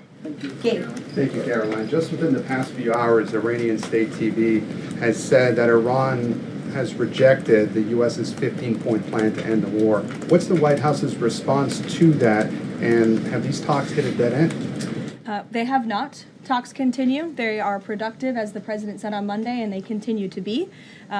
However, I saw a 15-point plan that was floated in the media. I would caution reporters in this room from reporting about speculative points or speculative plans from anonymous sources. The White House never confirmed that full plan. There are elements of truth to it, but some of the stories I read were not entirely factual. So I am not going to negotiate on behalf of the president here at the podium. What I will tell you is these talks are ongoing. We're not going to get into the nitty-gritty details that have been exchanged between the United States and Iran at this time. Well, yesterday the president mentioned a very big present that the Iranians had given the U.S. He wouldn't go into detail, but was it that ship that was carrying 2 million barrels of oil that made it through the state of Hormuz? I'll let the president speak on that at the appropriate time. And then finally, Caroline, today Iraq's government reportedly is planning to lodge a protest with the U.S. According to the Wall Street Journal. There was an attack in Iraq that hit a military clinic, killing 7 soldiers reportedly. What's the U.S.'s response to that? Was the U.S. responsible for that attack? I'll have to check in with the Pentagon on that, and we'll get you an answer. Thank you, Caroline. Too, if I may. Speaker Johnson today described the conflict as wrapping up, but the 82nd Airborne Division, they're typically deployed at the beginning of conflicts. So does the White House consider this conflict as wrapping up, or is it changing shape? As I said at the beginning of my remarks, we are meeting our goals of Operation Epic Fury expeditiously. The president likes to maintain options at his disposal. It's the Pentagon's job to provide those options to the commander-in-chief. For any specifics on troop deployments, though, I would point you to the Pentagon. And today, Philadelphia District Attorney Larry Krasner reiterated threats to potentially arrest ICE agents that were sent in to assist with these historically long TSA lines. He said, quote, "The president cannot pardon you." Has the president seen Krasner's comments? Does he have any response? The president cannot pardon you for what? He's talking to the ICE agents who are handing out water bottles and are helping people move through lines at airports. It's a disgraceful comment. The men and women of ICE are great people. I would encourage this lawmaker, whose name I don't know and don't care to know, to actually sit down and speak with the ICE agents who are on the ground doing this important work, not just in our nation's airports, but again, to remove violent, dangerous, illegal alien criminals from our country, to protect this individual and all of us in this room and Americans across the country from murderers, pedophiles, and rapists who have been allowed into our country by Democrat politicians. Mario, good to see you. Thank you, Caroline. Good to see you as well. Just given that the president postponed his original trip to China because of the war, should we infer that the war will be wound down and concluded by the time of that May 15th, 14th visit? Again, as I've said, we've always estimated approximately 4 to 6 weeks, so you could do the math on that, Mario, but we do look forward, I know the president looks forward to going to China on May 14th and 15th, and of course, as always, we'll provide additional logistical details to all of you in the media for that trip, who I know look forward to coming with us as well. One follow-up. Was that a precondition? Did the two leaders speak about the conclusion of the war? Was that a precondition for them to have this rescheduled meeting? No, there was a discussion about the rescheduling of the meeting between the president and President Xi. President Xi understood that it's very important for the president to be here throughout these combat operations right now. He understood, obviously, the request to postpone and accepted it, which is why we have new dates on the books, and I'm happy to announce those to you today. Jennifer. In negotiations with Iran, are there still face-to-face talks planned perhaps in Pakistan? And who do you think would probably be going? Again, I've seen a lot of speculation and reporting about potential talks that could happen later this week. Nothing should be deemed official until it is announced formally by the White House. I would not get ahead of our skis on reporting about any talks this weekend until you hear directly from us. Does the president think that all of the allies will go along with whatever the U.S. concludes with these Iranians? Are you expecting that Israel and all the other allies will follow whatever agreement is made? I think the president has shown that he is absolutely the leader of the free world, the head of the most powerful military in the world, and in various examples, so the 12-day war between Iran and Israel, the ceasefire between Israel and Gaza, the president has shown a very unique skill at getting our allies to get on board with what's in the best interest of the United States, but also the world in cases of foreign policy like this. Ed. Yeah, thanks, Caroline. So, is there a time frame as to when the first oil tanker can go through the Strait of Hormuz freely? It's a very good question, Ed. I don't have a specific timeline for you today, but it's obviously something the administration is working towards as quickly as we can. And with respect to oil, as you know, the administration has taken a number of actions to stabilize the markets. We directed the U.S. DFC to offer reasonably priced political risk insurance for takers through the strait. We issued that temporary waiver to allow countries to purchase sanctioned Russian oil to alleviate global pressures. We're working with the IEA to coordinate the release of another 400 million barrels. We issued that 60-day Jones Day Act waiver. And then just today, EPA Administrator Lee Zeldin, if you missed it, in consultation with the Department of Energy, announced a temporary emergency fuel waiver to allow nationwide sales of E15, gasoline blended with 15% ethanol, to remove all federal impediments to selling E10 gasoline across the country. The emergency fuel waiver will temporarily waive the summer low volatility requirements and blending limitations for gasoline to provide additional flexibility to the fuel marketplace. So as far as tankers through the strait, something we're tracking very closely, but obviously the administration is coming up with creative new solutions by the day to keep the price of oil stable, something the president wants to see. And I know Secretary Bessent, Secretary Wright, Secretary Burgum, EPA Administrator Zeldin are all working together closely to find ways to do that. The president gave that 5-day timeline for pause in operations. Would a tanker going through the Strait of Hormuz be one of the conditions that he would extend that? That's only something the President of the United States can answer. I won't get ahead of him. How about on TSA? Can I ask you about the TSA lines? Sure. Are the TSA lines, we've all seen the video of that from various airports, is that going to be what ends the stalemate in Congress to get DHS funded? Well, look, it's the Democrats who have led to this stalemate over the past 6 weeks. The president and the Republicans' position has been very clear: fund the Department of Homeland Security.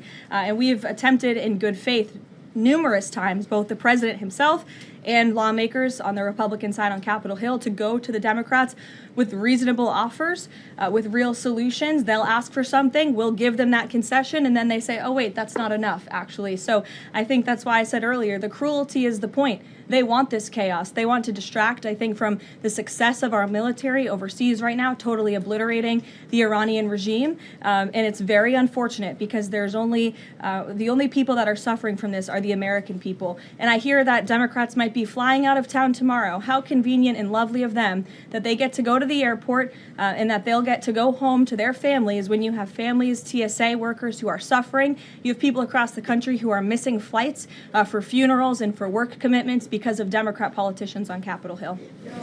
Mary, in the back. Thanks, Caroline. Glad to see you have a seat now. I do. Thank you. Is the White House satisfied with Republican leadership's efforts on the Save America Act? I think the president has made it very clear. He wants everyone on Capitol Hill to move as quickly as possible to get the Save America Act passed, and he wants to see that legislation on his desk as soon as Republicans and Democrats can move to pass it. But are there any lawmakers in Congress that the president is frustrated with on this matter and feels could be doing a better job? I think the president wants to see everybody on Capitol Hill move faster all the time. That he wants everyone in this town to work at Trump speed like we do here at the White House. We'll go to Karen. Caroline, 2 questions on Lebanon, if I can. Is the U.S. providing support at this point for Israel's ongoing offensive in Lebanon? And is the president concerned that right now there are more than 1 million people who've been displaced and potentially could be for a significant amount of time? That's not something I'm in a position to comment on. For the first question. To the second question, of course, that's something that would concern the president. I think that's why he's again quickly moving to eliminate the threat of the Iranian regime in the Middle East, including weakening their proxies like Hezbollah, who have terrorized Lebanon for far too long. And I know that the president wants to see this, again, move as quickly as possible as we can over the course of the next couple of weeks here. Kristen. Caroline, questions on the Strait of Hormuz. If these negotiations are not successful, is the only option to reopen the strait in boots on the ground, given that all of our allies have essentially said that they are unable or unwilling to help? Look, that's a hypothetical question. It's a hypothetical question. It's also a decision that would have to be made by the commander-in-chief, and I'm not going to get ahead of him. And in addition to that, when it comes to the Vice President, J.D. Vance, what has changed that has made him more of an active participant in these negotiations with Iran? I don't think anything has changed. The Vice President has always been a key member, the President's right-hand man, and a key member of the President's national security team.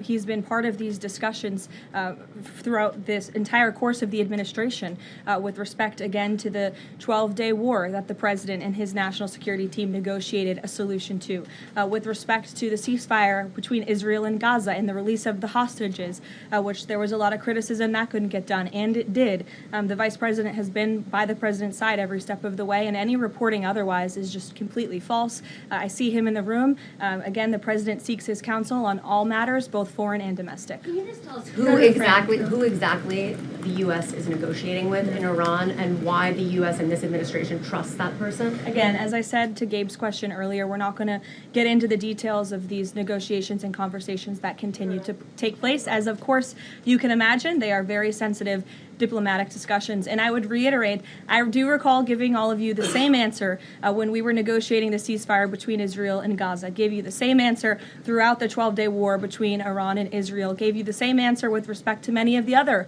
global conflicts that this administration has negotiated solutions to. President Trump is going to give his diplomats the freedom that they need to have these sensitive diplomatic discussions without negotiating and litigating them through the news media.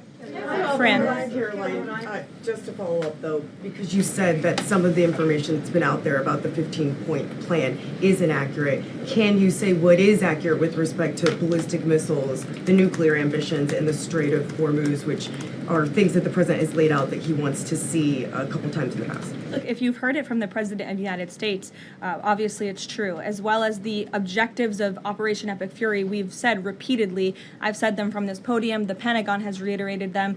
That's why we've taken military action to achieve them. So of course, those are goals that we want to see, but this full 15-point plan that's been floating around in many of your outlets, there's a lot of misinformation to that as well. And again, I would caution you from taking things from anonymous sources rather than verifying them directly with the White House. Christian. Thanks, Caroline. 2 on Iran.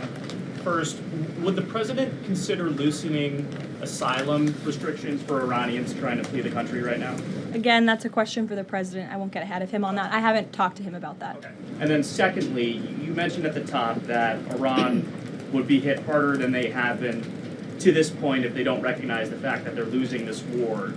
Could those strikes happen before this 5-day negotiating window closes if the president doesn't think they're negotiating in good faith? You're asking me to tell you if the commander-in-chief would authorize very strong strikes against the Iranian regime. That's not something I would ever reveal from this podium, true or not. Phil. Thank you, Caroline. I was wondering if you would respond to some of this criticism of the administration from past allies like Joe Kent, who have said that the president's red line shifted from Iran cannot obtain a nuclear weapon to Iran cannot pursue nuclear enrichment. What is the administration's response to that criticism? I think the president and I have both strongly responded to the criticism by Mr. Kent, who unfortunately resigned in disgrace and accused the president of basically being controlled by foreign countries and foreign manipulation, which is a ridiculous and laughable assertion. So his accusations have zero credibility as far as this White House is concerned. The question of the red line shifting from no nuclear weapon to no nuclear enrichment, is there any substance to that argument? I think the president has been quite clear in what he wants to see from the Iranian regime, which is why he chose to launch Operation Epic Fury in the first place. Reagan. Thank you, Caroline. I have a question for you on the SAVE Act, and I'd like to follow up on the DHS shutdown. Sure. First, Senator The Mike Save Lee, America Act. Save America Act. The president corrected me yesterday. It was my fault. Senator Mike Lee said it's essentially impossible to pass the Save America Act through reconciliation. What's your reaction to that? Is the president worried that that strategy might fail? I think he's willing to try all strategies. I spoke with him about this yesterday, and he said if we can make it work through reconciliation, let's absolutely do that. These, again, are common sense policies that are backed by the vast majority of voters across this country. The only people in this country who don't support them are politicians on Capitol Hill, and you all should ask them why they don't want voter ID, why they don't want proof of citizenship to vote in our nation's elections. Again, these are common sense proposals that are wildly popular, and the president is willing to use any means necessary to get this legislation passed and onto his desk. And then on the DHS shutdown, do you expect deportations to decrease while ICE is in the airports? And what are the trade-offs of having ICE in the airports right now?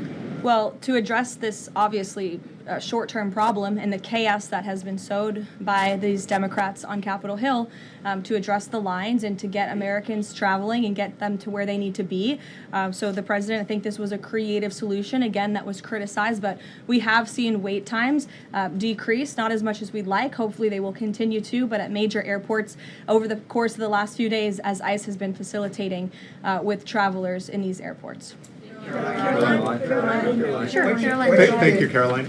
On March 6th, the president said in an interview with Reuters that the U.S. should have a role in choosing Iran's next leadership. Now that we're almost 4 weeks into the operation, is that still the president's assessment of where it should go? As I've said repeatedly, I think the president obviously believes the United States wants to have someone in leadership position in the Iranian regime that will be much more favorable, that will be willing to work with the United States, that will no longer chant death to America. These would obviously be good, common sense things for the United States and for our allies. And I think that's what the president meant when he spoke with Reuters that day. Go ahead. The president yesterday said that he had achieved regime change in Iran because the regime has changed. In terms of... I mean, has it not? Well, the leadership... Their entire leadership has been killed, and nobody has really seen or legitimately heard from this alleged new leader. So wouldn't you say there's been a change in the regime? There has been a change in leadership. I mean, do you feel There's been a change as though in the regime leadership, which is what the president said. So thank you for confirming he was right. I mean, do you feel as though you've achieved leadership level or the personnel in place right now in Iran that you're satisfied with? I mean, have you? I think it's too soon to say. In terms of highly enriched uranium in Iran right now, is your expectation, I mean, the stated desire of the president has been to prevent nuclear weapons.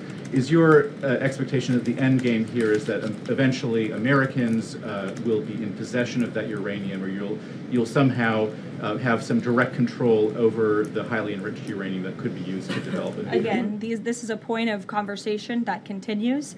I think you know the means in which the United States would have to take in order to achieve that goal, and that's a decision for the president to make. Brian, good to see you, Brian Glenn. Good to see you as well. Does the White House have a comment on a letter that was sent from Congressman Raskin to the DOJ alleging that the DOJ recklessly released damning information in regards to President Trump's documents? Yes, I saw that letter from Congressman Raskin this morning, who I would add has zero credibility, and this letter was clearly a cheap political stunt. What the congressman did here, Brian, and for everyone in the room who's hopefully not reporting on this as fact, is that he took untrue and salacious claims in a memo that was produced by Jack Smith, who has been completely discredited for his lawfare and his witch hunts against this president. And that information was unverified. It never even made it into the indictment because it was so unverified. And what happened to that indictment anyway? It was thrown out. And Jack Smith has been proven, again, to be a prosecutor on a witch hunt against President Trump. He tried to throw him in jail ahead of the 2024 election. The Biden Department of Justice was fully on board with this lawfare campaign. And in fact, this story that was concocted by Congressman Raskin was so ridiculous, I understand his communications team reached out to some outlets in this room who responsibly said, we're not going to write this because this is just too much. However, of course, MS Now did write that story this morning because they continue to be left-wing propaganda for the Democrat Party. But I think Jack Smith has been proven to be a liar and a fraud, and this is, again, a cheap political stunt from a Democrat on Capitol Hill who I think wants to get himself on cable television. Thank you all very much. Thank you.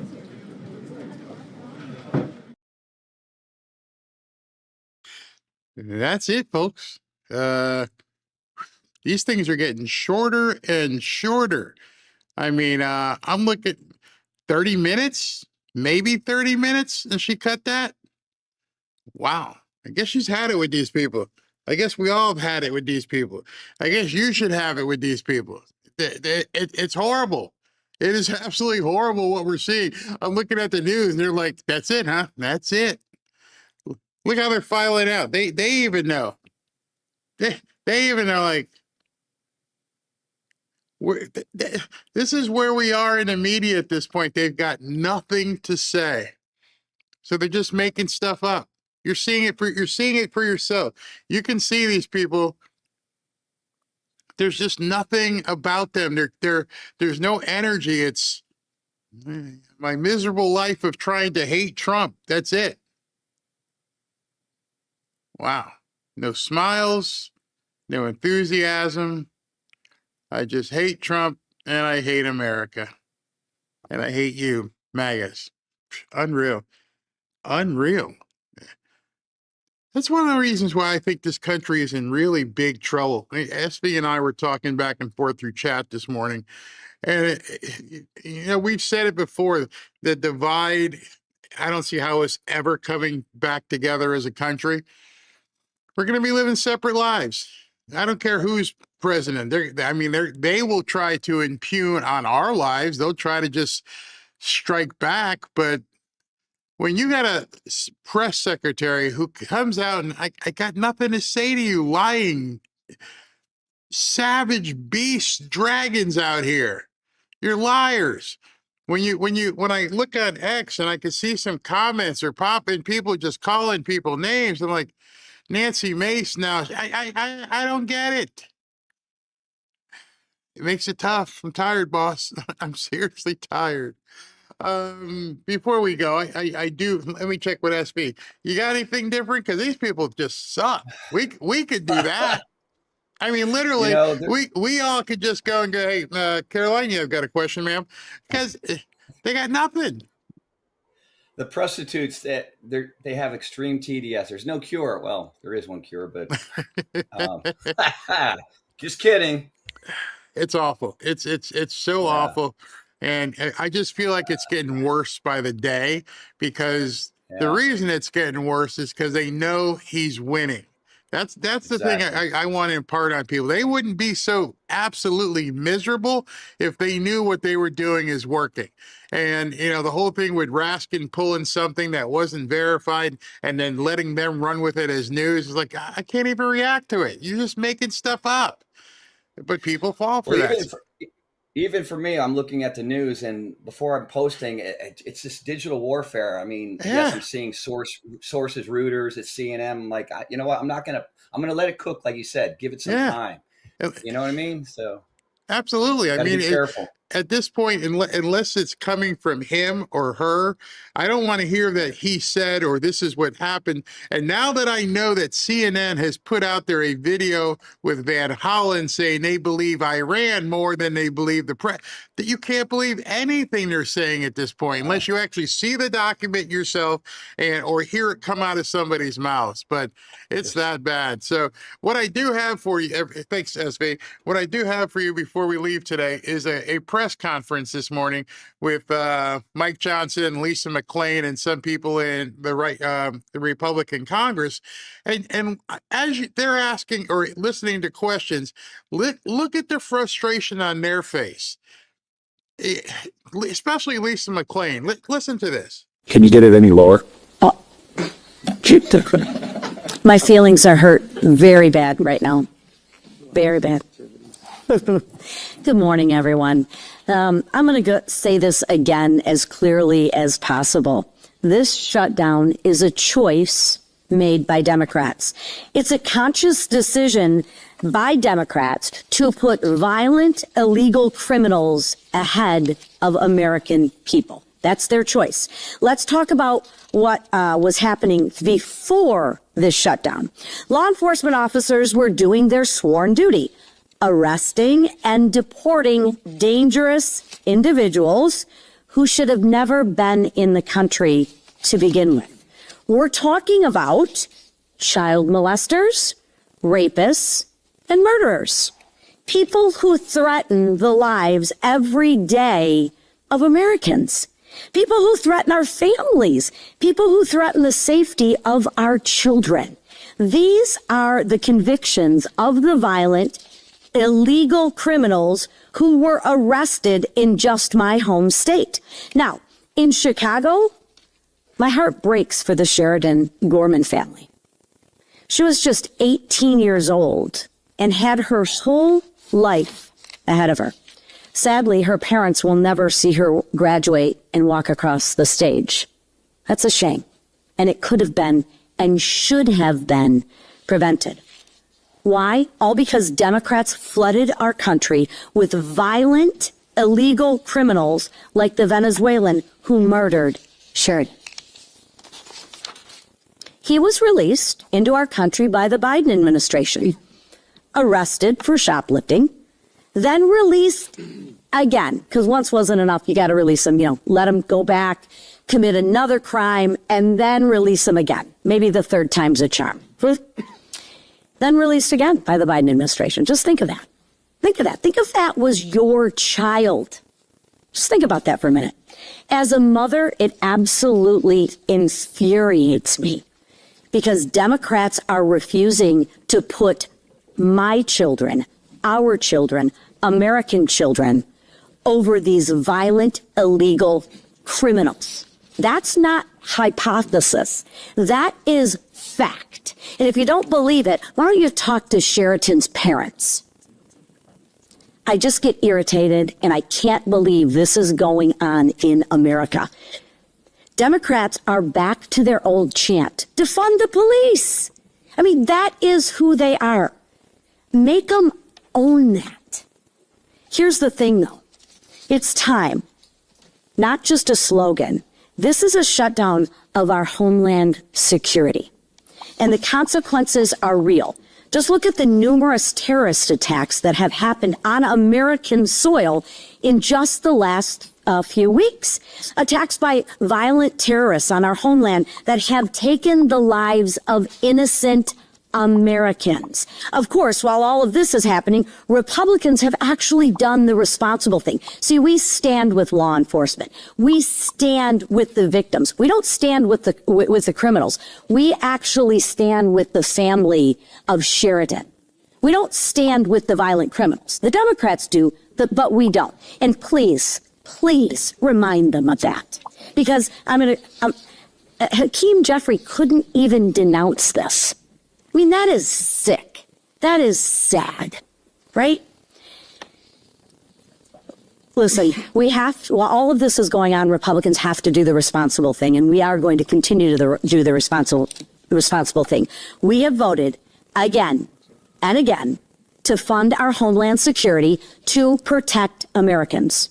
And we're going to do it again this week with a clean DHS funding bill.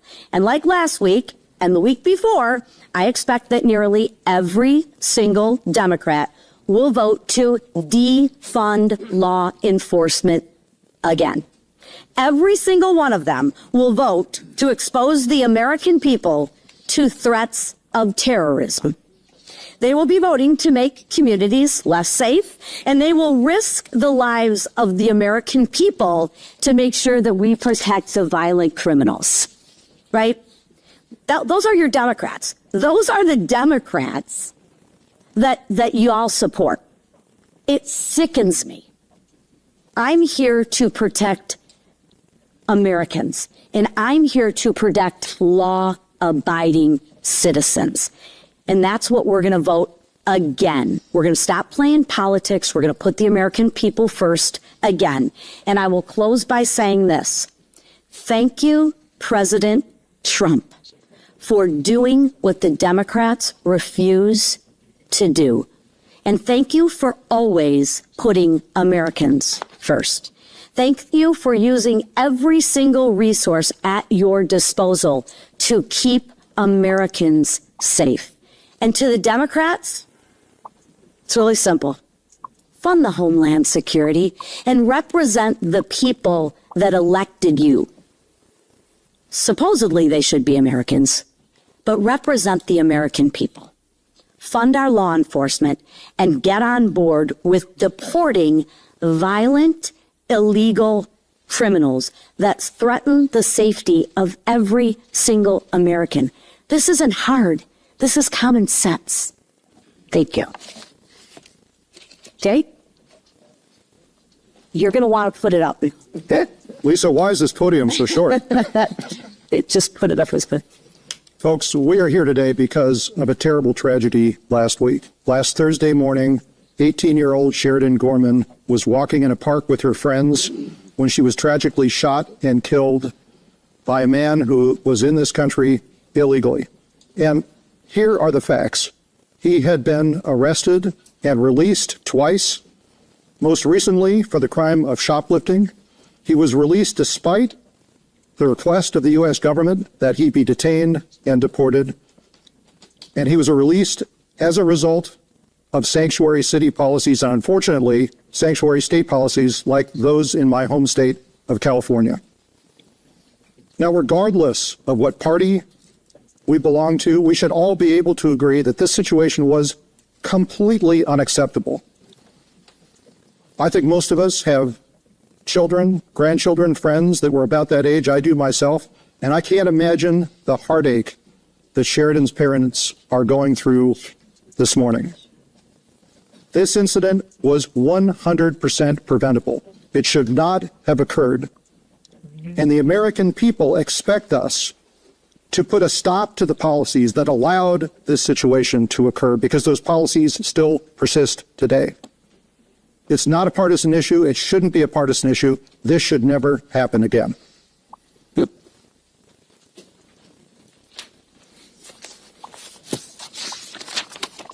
He's Good morning, everyone. I'm Juan Ciscomani. I'm from District 6 in Arizona, a district with an international airport, a border with Mexico.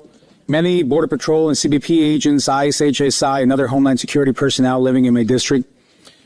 A state that gets struck by devastating wildfires every year, where FEMA is essential to the survival of the state. First and foremost, I want to say this to all DHS employees. Thank you. Thank you for showing up to work every single day. Thank you for what you do for our nation. Thank you for showing up in spite of not getting paid right now. This shutdown, which has been purely inflicted by House and Senate Democrats, is not your fault. And you shouldn't be paying the consequences of the Democrats' political games. It is wrong, and it is personal to all of you to have to go without a paycheck for now 40 days. That is absolutely wrong. As Vice Chairman of the House Appropriations Subcommittee on Homeland Security, I directly worked on this funding bill. And I can assure you that we did this funding bill in coordination, cooperation, and work with Democrats. They worked on this bill. They agreed to it. They were okay with it. And this was going through until they decided to let political games and political extremism come into play and now putting people's lives in danger. We owe it to these men and women to provide the certainty of their next paycheck, not chaos, and we owe it to our constituents to prioritize national security, not political extremism. Now, we're taking action this week with my bill, Pay Our Homeland Defenders Act, which will be considered by the House tomorrow. We expect Democrats to once again vote to defund law enforcement, vote against our national security interests. This legislation is straightforward, though. It ensures the TSA agents and all DHS personnel, all of them, are paid for their critical work they do, even as broader negotiations continue on this. Now, remember, the bill that we're going to vote for tomorrow is the same one that they negotiated, and we were okay at a conference for. And I want to do a special urge and a specific urge to Senate Democrats to end this shutdown immediately, including both of Arizona senators, Senator Mark Kelly and Senator Ruben Gallego. You are again, I emphasize on again, being paid while withholding pay from thousands of federal employees and putting our national security at risk once again. That is shameful. End this shutdown now. The weakest this week to end it and go back to securing our national interests. Thank you. It works.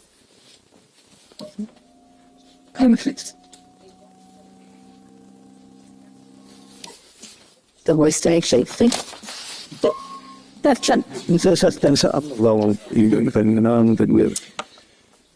Sheridan Gorman was just 18 years old.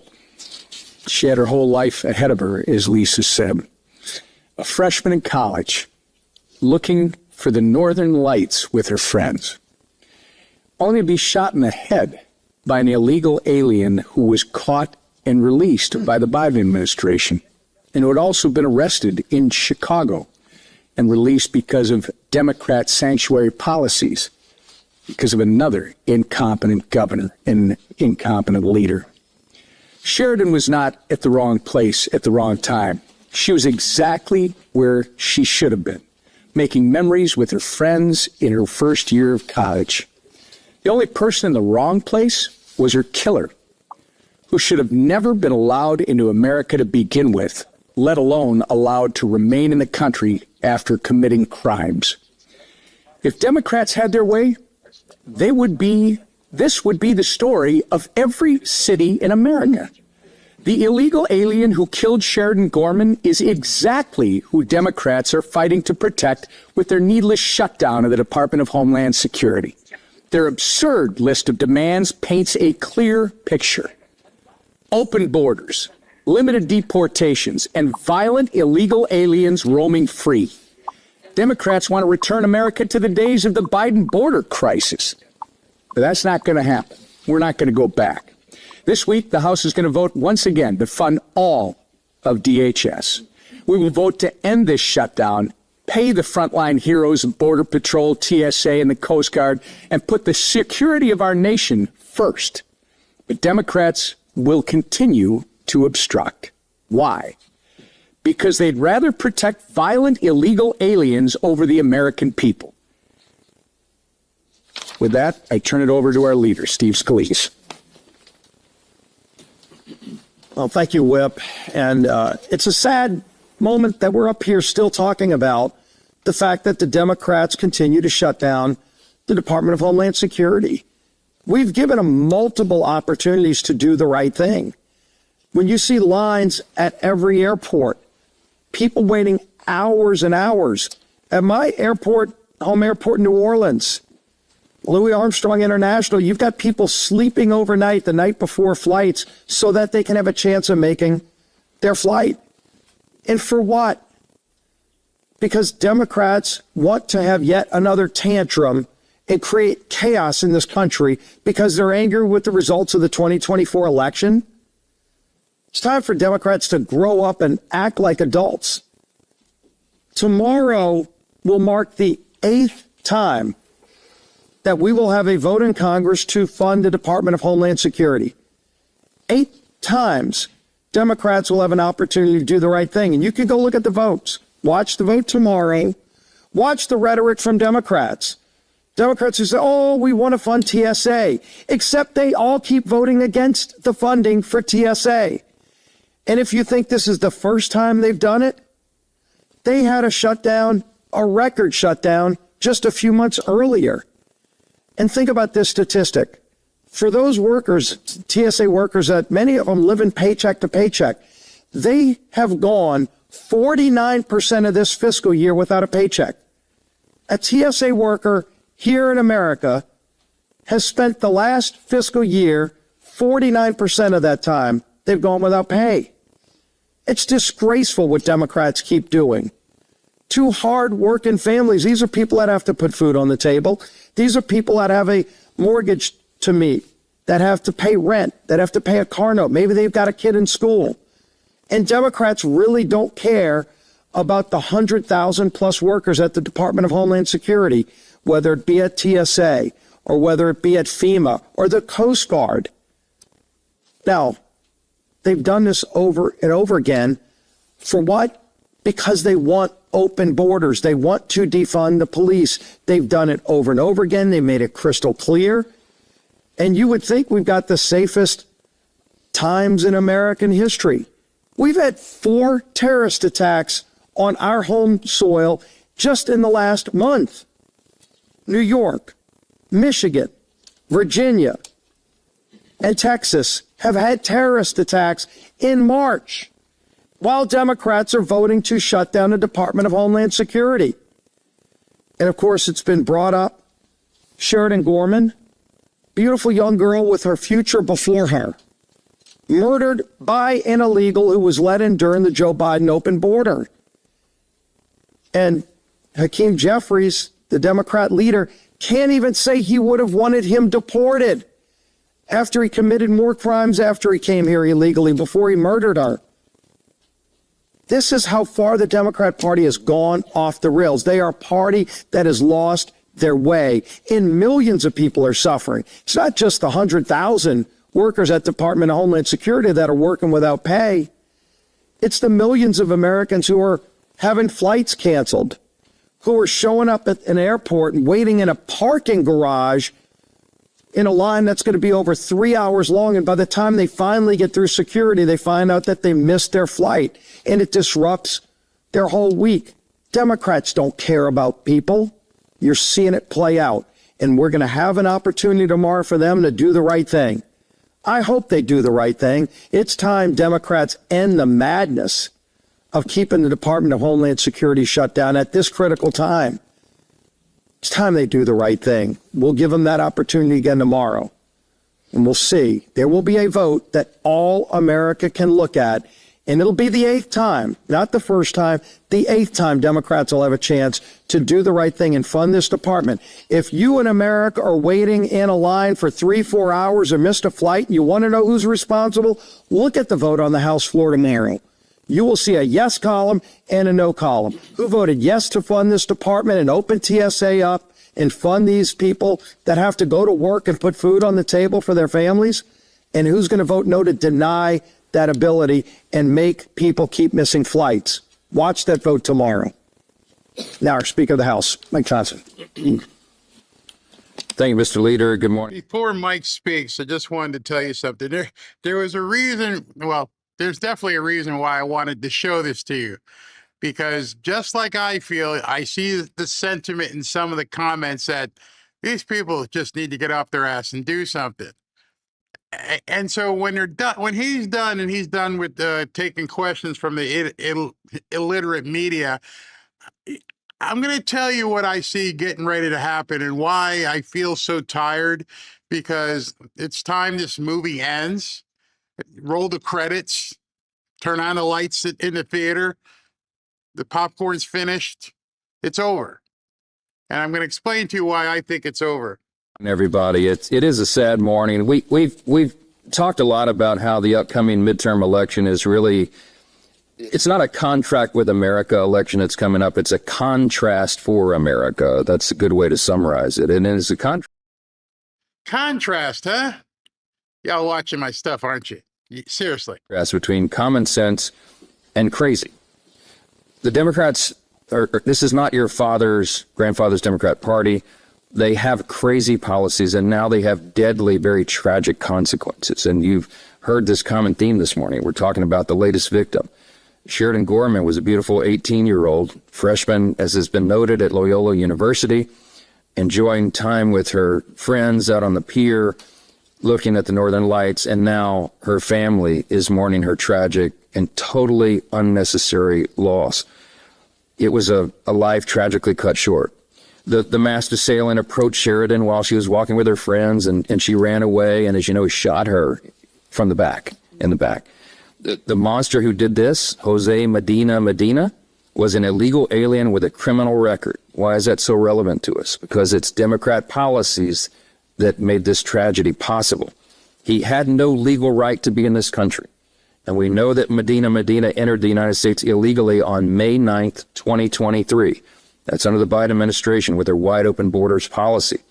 We also know he was caught by Border Patrol and let into the country, released into the country, like millions of others. And thanks to the Democrats' open border policy, those are indisputable facts. But for that crazy set of policies, this young lady would still be alive. Weeks later, Medina was arrested in a major American city after they let him in, again, only to be released onto the streets of Chicago. Why? Because of crazy Democrat policies. He would later take the life of Sheridan Gorman. The irony of all this is that the system did not fail Sheridan. That worked exactly as the Democrats intended. You had Democrats in charge of the White House and in charge in the city of Chicago. Open borders policies, sanctuary cities policies. They coddled the criminal illegal alien. They allowed this to happen, and that's why we're so angry about it. He was in the custody of law enforcement twice, and there were two chances to stop Sheridan's killer. But Democrats' open borders guaranteed their release, and their soft on crime sanctuary policies ensured his impunity, and that's why this happened. And Sheridan Gorman should still be with us, and her entire life still ahead of her, but it's the same fate that befell Laken Riley, too, and so many others. How many more times does this story have to be repeated?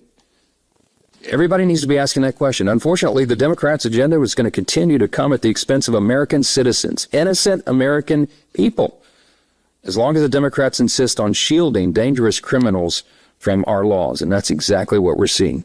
Now, it's been noted we're 40 days into this shutdown. It's the second longest in history. It's partial, but it's a big one, because they shut down the third largest department of the federal government. It has 10 agencies underneath it, 260,000 plus employees. And each of those agencies have one common denominator. As the name implies, they are to keep the homeland secure. This is not a game, but Democrats have shut down the exact law enforcement agencies that are responsible for apprehending and deporting criminal illegal aliens, just like this criminal here that took Sheridan's life. Congressional Democrats have held our airports, TSA, FEMA, the Coast Guard, so many critical functions of our government. We're talking about anti-bioterrorism matters and issues. You're talking about cybersecurity, all these things. They're holding the government hostage. Why? What is their demand? At the root of all this, they want to reopen the border and they want to protect criminal illegal aliens, just like this murderer here. That is the modern Democrat Party. and they verify it for us with their actions every day. This is not talking points. These aren't political talking points. This is the facts.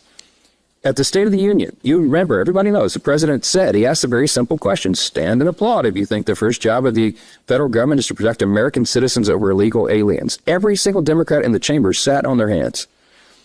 At this exact moment, even as we learn of yet another entirely preventable murder of an innocent young woman at the hands of criminal illegal aliens, Democrats in the House are demanding a DHS bill that would eliminate funding for the exact agencies that are tasked with preventing a tragedy like this. Just last week, 190 Democrats voted against 2 bills. What were those bills? Common sense. Expedite the deportation of illegal aliens who abuse service animals. They voted no. And those who commit fraud in our country. They voted no. You don't have to take our word for it. Look at their actions, and you're going to see it yet again. It's with their words, their actions, their legislation. They tell you what they prioritize, and it is the welfare of criminal illegal aliens over American citizens. We ought to believe what they say and do, their words and actions. Sadly, there will be no Democrats marching in the streets for Sheridan Gorman. They won't even talk about her today. I promise you they won't even bring it up. No one holding signs demanding justice for her killer. It's among the most shameful episodes we have ever seen. They cannot even bring themselves to say that this shouldn't have happened. We hope that someday Democrats finally come to their senses again and put the safety of American citizens first, but we're not holding our breath. Until then, here's what Republicans will do, okay? We're going to pray, obviously, for Sheridan and her family, every American citizen victimized by these senseless, avoidable crimes. We will continue to fight for the rule of law and to call out the madness when we see it. And here's what we will not do. We will not allow Democrats to hold our airports and our country hostage so they can re-implement their catastrophic, deadly open borders policies and threaten the lives of our children. This is common sense versus crazy. Everybody can see it. And they're going to put it on display again tomorrow. As the leader said, we're going to vote to fund Homeland again. And I think that vote tally, that should be blown up. It should be put at poster size in every airport terminal so they can see who voted to keep those lines at TSA winding around the airports and to endanger everybody's lives. Take some questions. Right. Sandra. Thank you, Mr. Speaker. Secretary Lindsey Graham put out a statement this morning saying that the consulted with President Biden plans to expeditiously on reconciliation, that the second package will deal with funding homeland, supporting military, addressing voter integrity. Do you think that's feasible? And have you had any conversations with Senator Graham? I talked to Senator Graham last night, and not specifically about this, but other matters. But I'm glad to know the Senate is interested in Reconciliation 2.0. As you know, I have been a broken record. We need to do that. It's an important legislative tool. We already had a set of priorities they're working on in the House, and it is possible that the defense supplemental will be a part of that package, but we don't yet have the details. And I know you all have a lot of questions this morning about what the number is going to be requested, and so do I. We haven't gotten that yet. I think they're tabulating that. I think the Department of War and OMB and the administration are working that out, and I suspect we'll get a specific request. You know, that's how the process works. And then when we get that, we will go through our processes here to review that and look at it and check its feasibility and all of that. But it may be, sadly, and I would say this, it would be a sad outcome, that we would have to get a military funding bill done with only Republican votes. That's what the reconciliation package would allow. It's quite sad and really shocking and dangerous. Again, Democrats with their crazy policies, they have Trump derangement syndrome. I don't even think they would agree to vote on a bill that would simply restock our munitions. We've used some of those, as you know, in Operation Epic Fury. And we've got to do that. It's a necessity. The first job of the federal government is to protect the people. But Democrats, I don't think we can count on their votes to do the simple, basic responsibility of Congress. And so it is part of reconciliation, probably, and we'll see. Yes, go ahead. Speaker, good morning. Let Chad go first. Government shutdown, Mr. Speaker. It seems as though Republicans and Democrats are talking past one another. Is the only person who could solve this the President of the United States, and why is he in? Well, I think he is involved. I mean, I know he had a group of... The plan, yes? Well, that's what's been reported. Okay, he brought some... The Oval Office, the big enough say that... Well, I actually have his exact quote somewhere. I think he said that to paraphrase him, I think he said he's a little skeptical or cynical that a deal's going to come together. What we're hearing, okay, in our chamber is that there's discussions going on that Democrats are demanding to break off parts of Homeland and fund it separately. I'm so appreciate Congressman Siscomani. As he noted, he was in charge of the Homeland bill as it's in its earliest stages coming through the House, and it was a bipartisan bill. Remember, the Democrats agreed with all that. They understood. It's one of the 12 appropriations bills in their annual appropriations packages, and we always have Homeland funded as an entire department. There's obvious reasons for that. It's very important. I don't think we need to be breaking it apart. And so I think that's what the president is reflecting there. He wants Congress to do its dang job. We have done it, the Republicans have, but the Democrats are refusing to go along on that, even though just several weeks ago, they were in favor of it. Now, they don't think it's politically advantageous for them, and they're playing games, and it's endangering the lives of American citizens, and it's causing real hardship for people. Do you know that there are 450, approximate number this morning, we heard 450 TSA agents who are no longer going to work for the agency. How can you blame them? As Leader Scalise said, 49% of FY26, the fiscal year, they have been unpaid. This is a real hardship for their families and all the travelers, business travelers, people traveling to go to funerals and weddings and with their families. They can't get through the airports because the Democrats are playing games up here. And you know what? You should ask the ultimate question: why? Why is Chuck Schumer and Hakeem Jeffries? Why are they doing this? Why would they? They know this is crazy. They have to know it's crazy to not be able to call this out. Why are they doing it? Because they're afraid of their radical base. Boom, that's it. That's why they gave us the longest shutdown in history last fall, and that's why we're on the second longest shutdown in history right now. They are afraid to go to their base and say that they're doing anything that complies with common sense and their basic responsibility, because their base is screaming that they're not fighting Trump enough. It's crazy. I don't know another word to describe it, and they're putting everybody in jeopardy, all the inconvenience and all the hardship for their own political skins. That's it, right there. Go ahead. Thank you very much. First off, go Lady Tigers on Friday. Second of all, there's talk about Pentagon is supposedly dispatching 2,000 troops. How is that not putting boots on the ground? And you said we're not at war. How is that not an escalation war in Iran? Look, I think it sends a signal to Iran that they better get their act together. We need to resolve this quickly, and that's the president's interest, and that's ours. It's everyone's. We need to. Operation Epic Fury is almost done. I mean, I think the mission that was very clearly defined in the beginning, the objectives have been met. We have to get the Strait of Hormuz straightened out, and we need our international partners to help with that, because it's a giant project that involves everybody around the world at some level. So I'm optimistic that's going to happen. The buildup of troops is very different than boots on the ground. We don't have boots on the ground. I don't think that's the intention, but I think Iran should watch that buildup, and they need to take note of that. They have to reopen the strait. They have to be good neighbors to their Middle East neighbors over there in the region. They cannot have a nuclear warhead. They cannot have that capability, and they cannot declare war on the United States and Israel, which is what they did, decades ago. Our mission will be accomplished. I think that will wrap up in a short time period, and I know that's the intention of the administration and the Department of War. We have the greatest, most powerful military fighting force ever conceived in the history of planet Earth. It's an amazing power that we have, and we wield it for good. We've done it here. That job is almost done, and I think it will wrap up soon. Yes. You said a few weeks ago that we are not at war, and this is not silly or.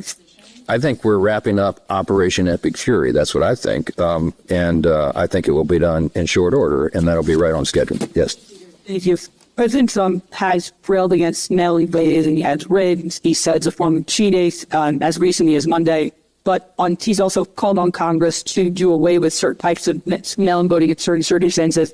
But in yesterday's special election warrant, he voted by mail. How do you square those two statements? Look, I think some states have handled mail-in balloting well. I think Florida is a good example of that. They don't allow fraud, and they have great systems. I was talking yesterday to Laurel Lee, one of our colleagues here in the House, and she used to help run elections in the state of Florida, and she talked about how many great processes they have in place to ensure that you don't have a lot of fraud. But that is not true in other parts of the country, and that is the concern, especially in a state like California, or states where they just send mail-in ballots to everyone for no reason whatsoever. It is a matter of common sense. It is an obvious thing that if you're mailing ballots out, inherently, it opens the door, at least the possibility of fraud. It's much easier to patrol that election integrity if you're making people come in person, show a photo ID, and prove who they are. Obviously, that's an obvious thing. It should not be a controversial notion. That's what the president's talking about. That's what we have talked about at long length. Some states do it a lot better than others, but it doesn't mean it's not a problem elsewhere in the country, and that's why we continue to advance every election integrity measure that we can, because, if you don't have free and fair elections in a constitutional republic, you cannot maintain it. And there's hardly a more important issue than that. That's where the president's hung up on it, and us as well. Thank you. Thanks, Vicky. All right, so futility, I guess, is what we can call that.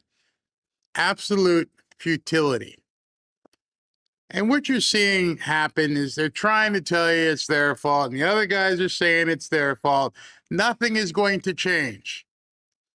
It's not. We are so broken as a country. I don't think we can change.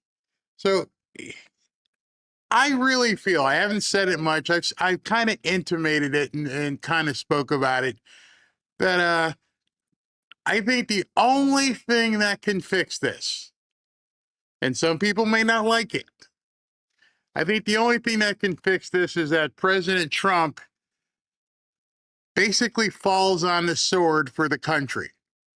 And you're thinking, what do you mean, kill himself? No, I mean, just do what's necessary. I think he's waited. I think he's tried. I think he's exhausted every possible means, court system, letting these people battle it out, let the media look like idiots. I think he's done everything. And I'm sure there'll be more to it, but there's going to be a point where it's like, I tried, that's it, we're done. And then some of you are probably saying, well, what exactly are you getting at? I think eventually we're going to get to a point where he realizes we've gone to the diminishing returns. We've gone as far as we possibly can, and it's time just to do what I got to do. And at that point, you see the military come in, and you see executive orders, and you see the Insurrection Act, and you see martial law. And to get to that point, where you're like, I'm done, I'm taking over, you have to show the American people everything that we're up against. Somebody, one of the last comments before I turned them off was, what do we do if the Democrats win? They can't. Period. They can never be in power again. Period. If you want to riot, you want to burn, do whatever you need to do. If I'm President Trump, I'm never letting you people in power ever again. If I got to go full Castro for a little while, if I've got to go full Andrew Jackson, that's what we have to do. We are on the precipice and we're looking over the edge, and nobody is holding this clown car from driving right over the cliff. They want to destroy America. We want to see America upheld, and everybody is hell-bent on their own ideology. Unfortunately for the Democrats, we all know this side, it doesn't work. What's his name? Mondami today announced he's going to be doing some affordable housing in New York City. Where are you going to build it? You can't create affordable housing in a place that's not affordable to live. You can't create affordable food in a place where it's expensive to live. I'm sorry. There are going to be ditch diggers. There are going to be street sweepers. There are going to be guys who pick up garbage. It's not a matter of DEI or equity and all this other crap. It is what it is. I heard Mike Lowe talking today. I'm going to see if I can find it. And he says there's guys that are working in the trades that are making $230,000, $250,000 a year, and the CEOs can't find enough people to work. And yet you get these yahoos get on television, oh, the poor peoples can't even vote. They can't get IDs. And I'm starting to see it bubble up, where a lot of people are kind of looking and going, there's no other way, is there? Mm-mm. I mean, I play a lot of this stuff, the Dems talking, because eventually it's got to sink in. Reasonable people at some point have to go, there's no way out. And I think the sooner more and more people get to that point, the sooner President Trump can do what he needs to do. Right now, we're not ready. We got even people on the right like Nancy Mace and Massey, and you can't be like this. We got to talk to them. Thune, we can't nuke the filibuster. They might do it to us. That's not how you defend your home. You don't say, I can't shoot the guy coming in the door because he might just need some sugar. Well, if he needed some sugar, he should have came through the front door and not. He should have climbed in my daughter's bedroom. I don't have time to ask you, what's your intention? No, got to do away with you. And I damn sure can't let you keep doing it. But it's going to require a lot of people to get to the point, and I can see it in the chat, and people are like, do something, do something. I'm like, they can't. They can't. They won't. And President Trump, here we are in what, month 15? And I'm sure he's noticing, he's like, these guys can't do shit. They can't do anything. They can't even agree amongst themselves. And I'm sure he turns on the TV and he sees Schumer rejects thing, and then Raskin does this, and Mark Elias does that, and Norm Eisen's back in court. And he's like, this ain't working.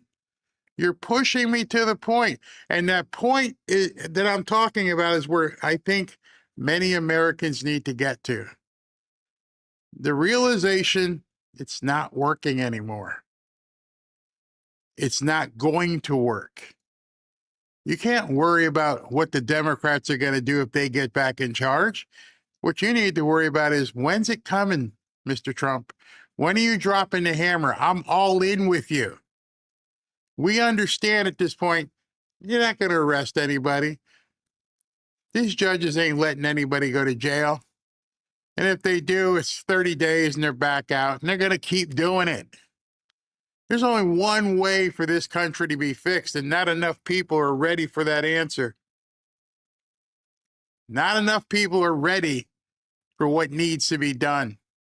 And so I tediously keep going day by day, even though I'm like, boss, I'm tired. I'm really tired because I feel like I'm trying to bring people along and people aren't getting it. I feel like I try to get people along and they want to bicker. Oh, what about Candace? It's not it. If you separate this Red Sea and you're like, for us to get to the other side, we need to do this. And it doesn't involve anything you're seeing on the news because nobody wants to admit it. And somewhere there's got to be little pockets of people who, like you, who have to begin seeing and talking about it. Hey guys, this is what we have to do. I mean, you've seen movies. You've seen how they built up militias and there were groups of people that decided, I can't take it anymore. Well, I mean, we're in that pot right now. Some of us are further along in the boil than others, but that's where you come in. At some point, you look at this crap and go, this makes no sense. We're wasting money, we're wasting time, we're wasting resources, and all these people in Washington can do is blah, blah, blah, blah, blah, because they don't have the intestinal fortitude to understand what we need to do. You know, Mike Johnson might be a nice guy, but I don't know, if you're walking down a dark alley, I'm not sure he's the guy you'd want next to you. We need people at this point, men and women, are like, all right, let's do it. Let the chips fall where they may, because I know I can't have them get in power in 2028. If I know right now, if I put that cannot happen. If you say to yourself right now, it is March of 2026 and we need to get this done because we cannot let these people get back in power. We can't even let them win November. We can't even afford to let them go into the House and Senate. So if you believe that, what's the only thing left? And that's the military. Other people are beginning to understand this too, because it's becoming quite apparent. This guy or woman clandestine, I'm at the point where I don't even care if the Dems fund DHS or if the Senate passes a Save America Act. Don't care. I'm beginning to feel, no, I feel that way as well. I don't care. I'm tired of looking on TV and Twitter every day. We got to do this. I don't care. If they do, great. But I fully expect President Trump will be forced to go the executive route. That means executive order, militia, Insurrection Act, whatever you want to call it. The decision to save the republic in his mind has already been made. It's done. It's already happening, but people aren't ready for it yet. Defeat, as you must agree, is not an option at this point. If you step back and be like the guy in a Green Mile and say, boss, I'm tired. What do we got to do? Well, if you really think in your heart, there's two things. You can pray. And the other thing is get ready for what needs to be done. That's it. These people ain't going to do it. Media's not going to help. It's only this one man. This one man has got to get it done with the people who support him. This stopped being political years ago. Agreed. This is warfare, and it's on our soil. It is here. Trump and the military have already fully committed to dismantling the deep state and their global assets. Say the Save America Act doesn't pass. What do you think Trump is going to do? Throw his hands up and say, we'll get him next time? Nah. If the Dems refuse to fund DHS, do you think Trump is just going to sit back and do nothing? Nope. National Guard's already, like when we heard about ICE, a lot of people like, oh, so he decided to roll it out on a Saturday and he called Tom Homan on Monday and said, let's do this. No, it's already been in the works. It was a plan. The war is already waging. He already has his battle plan. Of course not. Trump is prepared to do it the easy way or the hard way. But either way, it's going to happen. The 2020 election will be secure, the republic will be saved, and the corrupt will be held accountable. I think Trump has always known he will have to go the executive route and commander-in-chief route, and all this is just to show the public that he exhausted all avenues, but before resorting to calling in the military to secure elections. I would just see him walk on television right there, just do the whole Green Mile thing himself. People, I'm tired. We're done. As of right now, you're probably hearing or seeing planes and helicopters and Humvees roll into certain cities. You probably see right now that they've surrounded the Capitol. As of today at 8 p.m., we're under martial law. Because there is no other way. You know, there's certain times in your life when you get to a crossroads, whether it's business-wise or personal, and you get to that point and just go, I can't do this deal. Can't. There are people who have been married for a long period of times. They're like, we can't do this anymore. It's over. There is no more negotiating. It's done. And this country right now, I feel, is barreling towards an immense, gigantic divorce. We can't deal with them. I don't want to deal with them. I don't want to be around the people who think like that. I don't think any of you want to be around people who think that way. That it's okay for some person who's not here to go ahead and do vile things to women and children and give them a slap on the wrist. Oh, it's okay. She must have wanted it from you. What? Oh, you shot that kid. Oh, did they disturb you? Or you get surprised? No, we've had it. Absolutely had it. The media spent almost a full month talking about Savannah Guthrie's mom. It was on 24/7 on Fox all day long. Okay, we're on day 99 of wondering where Savannah Guthrie's mother is. How many days did they spend on the woman who just got killed, Sheridan? None. How many days they spend on this murder or this or that? None. This woman disappeared, and it was like, stop everything you're doing right now, because the most important thing in the world is that we find Savannah Guthrie's mom. God bless her. We all had moms, and if our moms disappeared, we'd be distraught. But it wasn't the #1 story in America for a month. Bottom line, these people don't have your best interest. There's only one person who does have your best interest, and the people that he has secured around him. And at some point, you're going to have to gird your loins and go, yeah, he's right. There's no other way. You're right, President Trump. Do what you got to do. Because every single one of you knows these people can't get back in power. And so if every single one of you knows that our way of life is over if these people get in power, not though they might be okay, it's over. So if you're facing destruction, what will you do to avoid destruction? And how will you get ready? Because it's coming. It has to. And if you think I'm wrong, tell me. Tell me, hey, I don't think Barry, no, there's still time to negotiate. Okay, that's up to you. Before I go, a couple housekeeping matters. President Trump dropped something a little while ago. It says, my meeting with highly respected president of China, President Xi Jinping, which was originally postponed to our military operation in Iran, has been rescheduled and will take place in Beijing. Ooh, boy, I don't know if I like that. On May 14th and 15th. First Lady Melania and I will host, so Melania's going with him.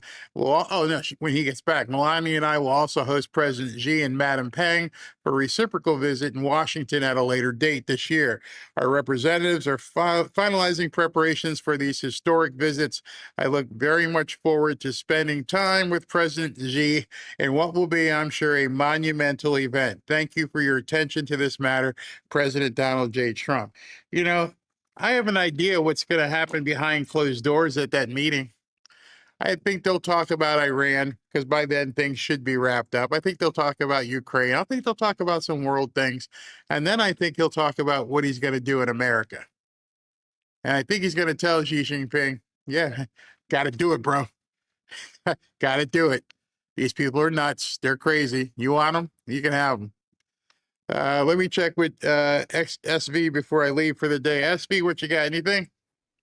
Yes, I do. What you got? I have just in. This is a lot of hair gel for Governor Newsom. A massive Medicaid fraud investigation has just been launched into California. Credible whistleblower confirms he knew. House Oversight Chair James Comer dropped the bomb. A state audit confirmed there is at least $3.5 billion in hospice fraud in one county, Los Angeles County. That's $3.5 billion price tag, represents over 10% of the total bill for the federal government in hospice in all 50 states. And he knew about it. That's a lot of hair gel, man. Oh, man. What the heck? They have stolen so much money from the American people. That we haven't even talked about yet. How do we get refunds on all this stuff? I mean, I say we stop paying taxes. That also not recommending that. I recommend President Trump by executive order as part of the whole thing he's got to do is say, you're done. Don't pay anymore right now. We're going to redo everything because the Band-Aid's got to be fully ripped off, not a little bit ripped off. I mean, if we're going to really fix this, it has to get fixed from the ground up. Yeah, I mean, the fraud I'm thinking is going to be probably in over $1 trillion or more. I mean, it's a huge state, yeah. right? I mean, And that's comparing just it to like Minnesota, it's a lot bigger. Yeah. And none of these people coming off of a boat from Somalia could have done this without serious involvement with politicians. Couldn't have done it. Correct. No, there's no way. I mean, you're telling me you're worried about people having to go get birth certificates, but somehow these people from another country came to America and figured out how to scam us out of billions of dollars. Explain that. Tell me how you can say those things in the same sentence. Oh, married women and black people can't get ID, but black people from Somalia can come here and steal, $1 billion. He is done. He's cooked. It's only going to get worse for him. You'll see. Yeah. All right. That's all I have for now. It's funny. I'm looking at right now. They went ahead and they sued Google and Facebook and everybody else. You watch Google and some of these companies relocate to Florida and Texas. They're going to say, we're done with you nuts. It's at some point, you're going to see many business like you did what? You're saying we're responsible because kids felt, fat shamed. We're out. We got to get out of here. All right. I'll see you tonight, President Trump. Have a good night. Have a good night. Or see you later. All right, thank you. I didn't mean to cut him off, but all right, let me do super chats and then we can call it a show here. Hold on, let me do this. And yeah, tonight, President Trump, I think we'll go on. Not sure about 7:30, but look for the announcement on X, or I'm just telling you now, 7:30. June Beth, we're in Westworld movie night. Judy Branch, Barry, you always make the day for a little better. Thank you. Captain Danny, I went to vote at Palm Beach County voting headquarters yesterday. I asked them, do I vote today inside the building? They told me there was no voting today. I would let Ron DeSantis know that for sure.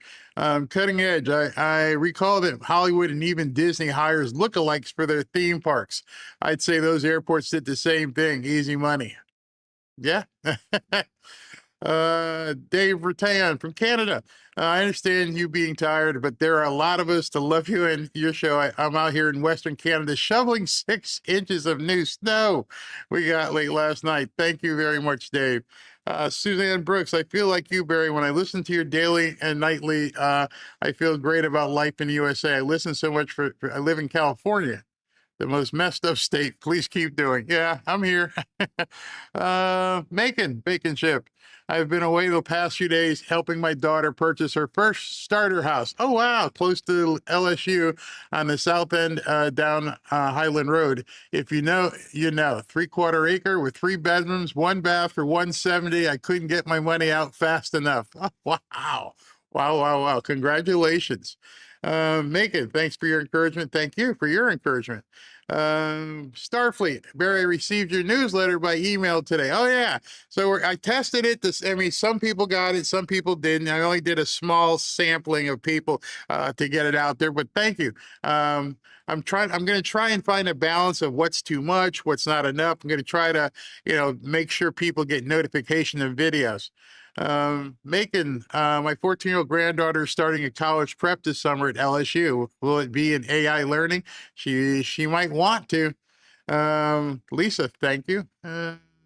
Therese, hi, Barry. I see my beautiful Bible. Yay, there you go. I love it. I love it when people get their Bibles. Thank you, and Robin. Hope you're all well. God bless you. They're coming. I know some people are like, I didn't get mine yet. They're coming. Everybody gets theirs. It just takes a while. We got so many.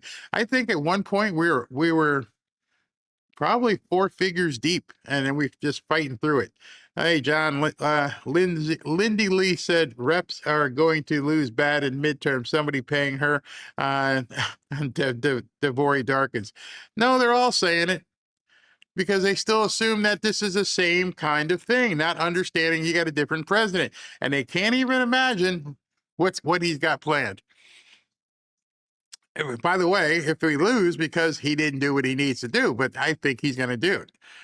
Captain Danny lived in the wrong district to vote yesterday. Yep, that's the other thing people didn't get either. They think, hey, Florida let it happen. No, it is a small part of Florida. Small part. Didn't even reach our area. John DeJanis, better in the South. Heck, yeah, still getting a bunch of wholesale deals every day. Need your expertise to control the rocket. Never got your email from SV. All right, so yeah, you could, you know what? I'm going to make a banner where I can put up the email, but it's showmail at fanfareshop.org. I used to have it's on the other computer. Mary, Republicans refuse to realize that Democrats hate America. That is the reason to get rid of the filibuster. That, and they're afraid that it might happen to them. Yeah, no more words. Dr. Ed, charged Democrats and judges, Insurrection Act and martial law, Trump 2028. Where'd that go? Raphael, thank you very much. Ernest Walker, all the Democrats want is a utopia at the cost of the people. Pipe dreaming, absolutely. James Hammond, I'm ready for Trump to go full Andrew Jackson. Me too.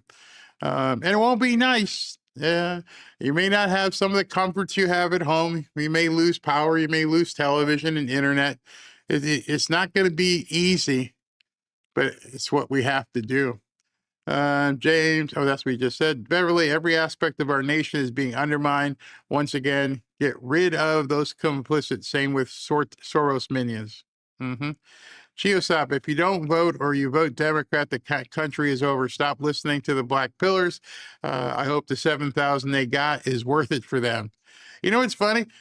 It's okay for them to take money. Just wish that more people realize there's something weird going on. I mean, you don't just change your spots like that. Beverly Litton, regarding Mama Guthrie, in my opinion, the son-in-law got away with it. Maybe the son-in-law. That's just very weird. And Cutting Edge, he will do what's necessary. Just do it. That's what I believe as well. All right. So again, we're looking at about 7 o'clock or so for tonight for his speech, his dinner speech fundraiser. And I'll have the Melania event with the robot tonight as well. All right. Talk to you soon.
you.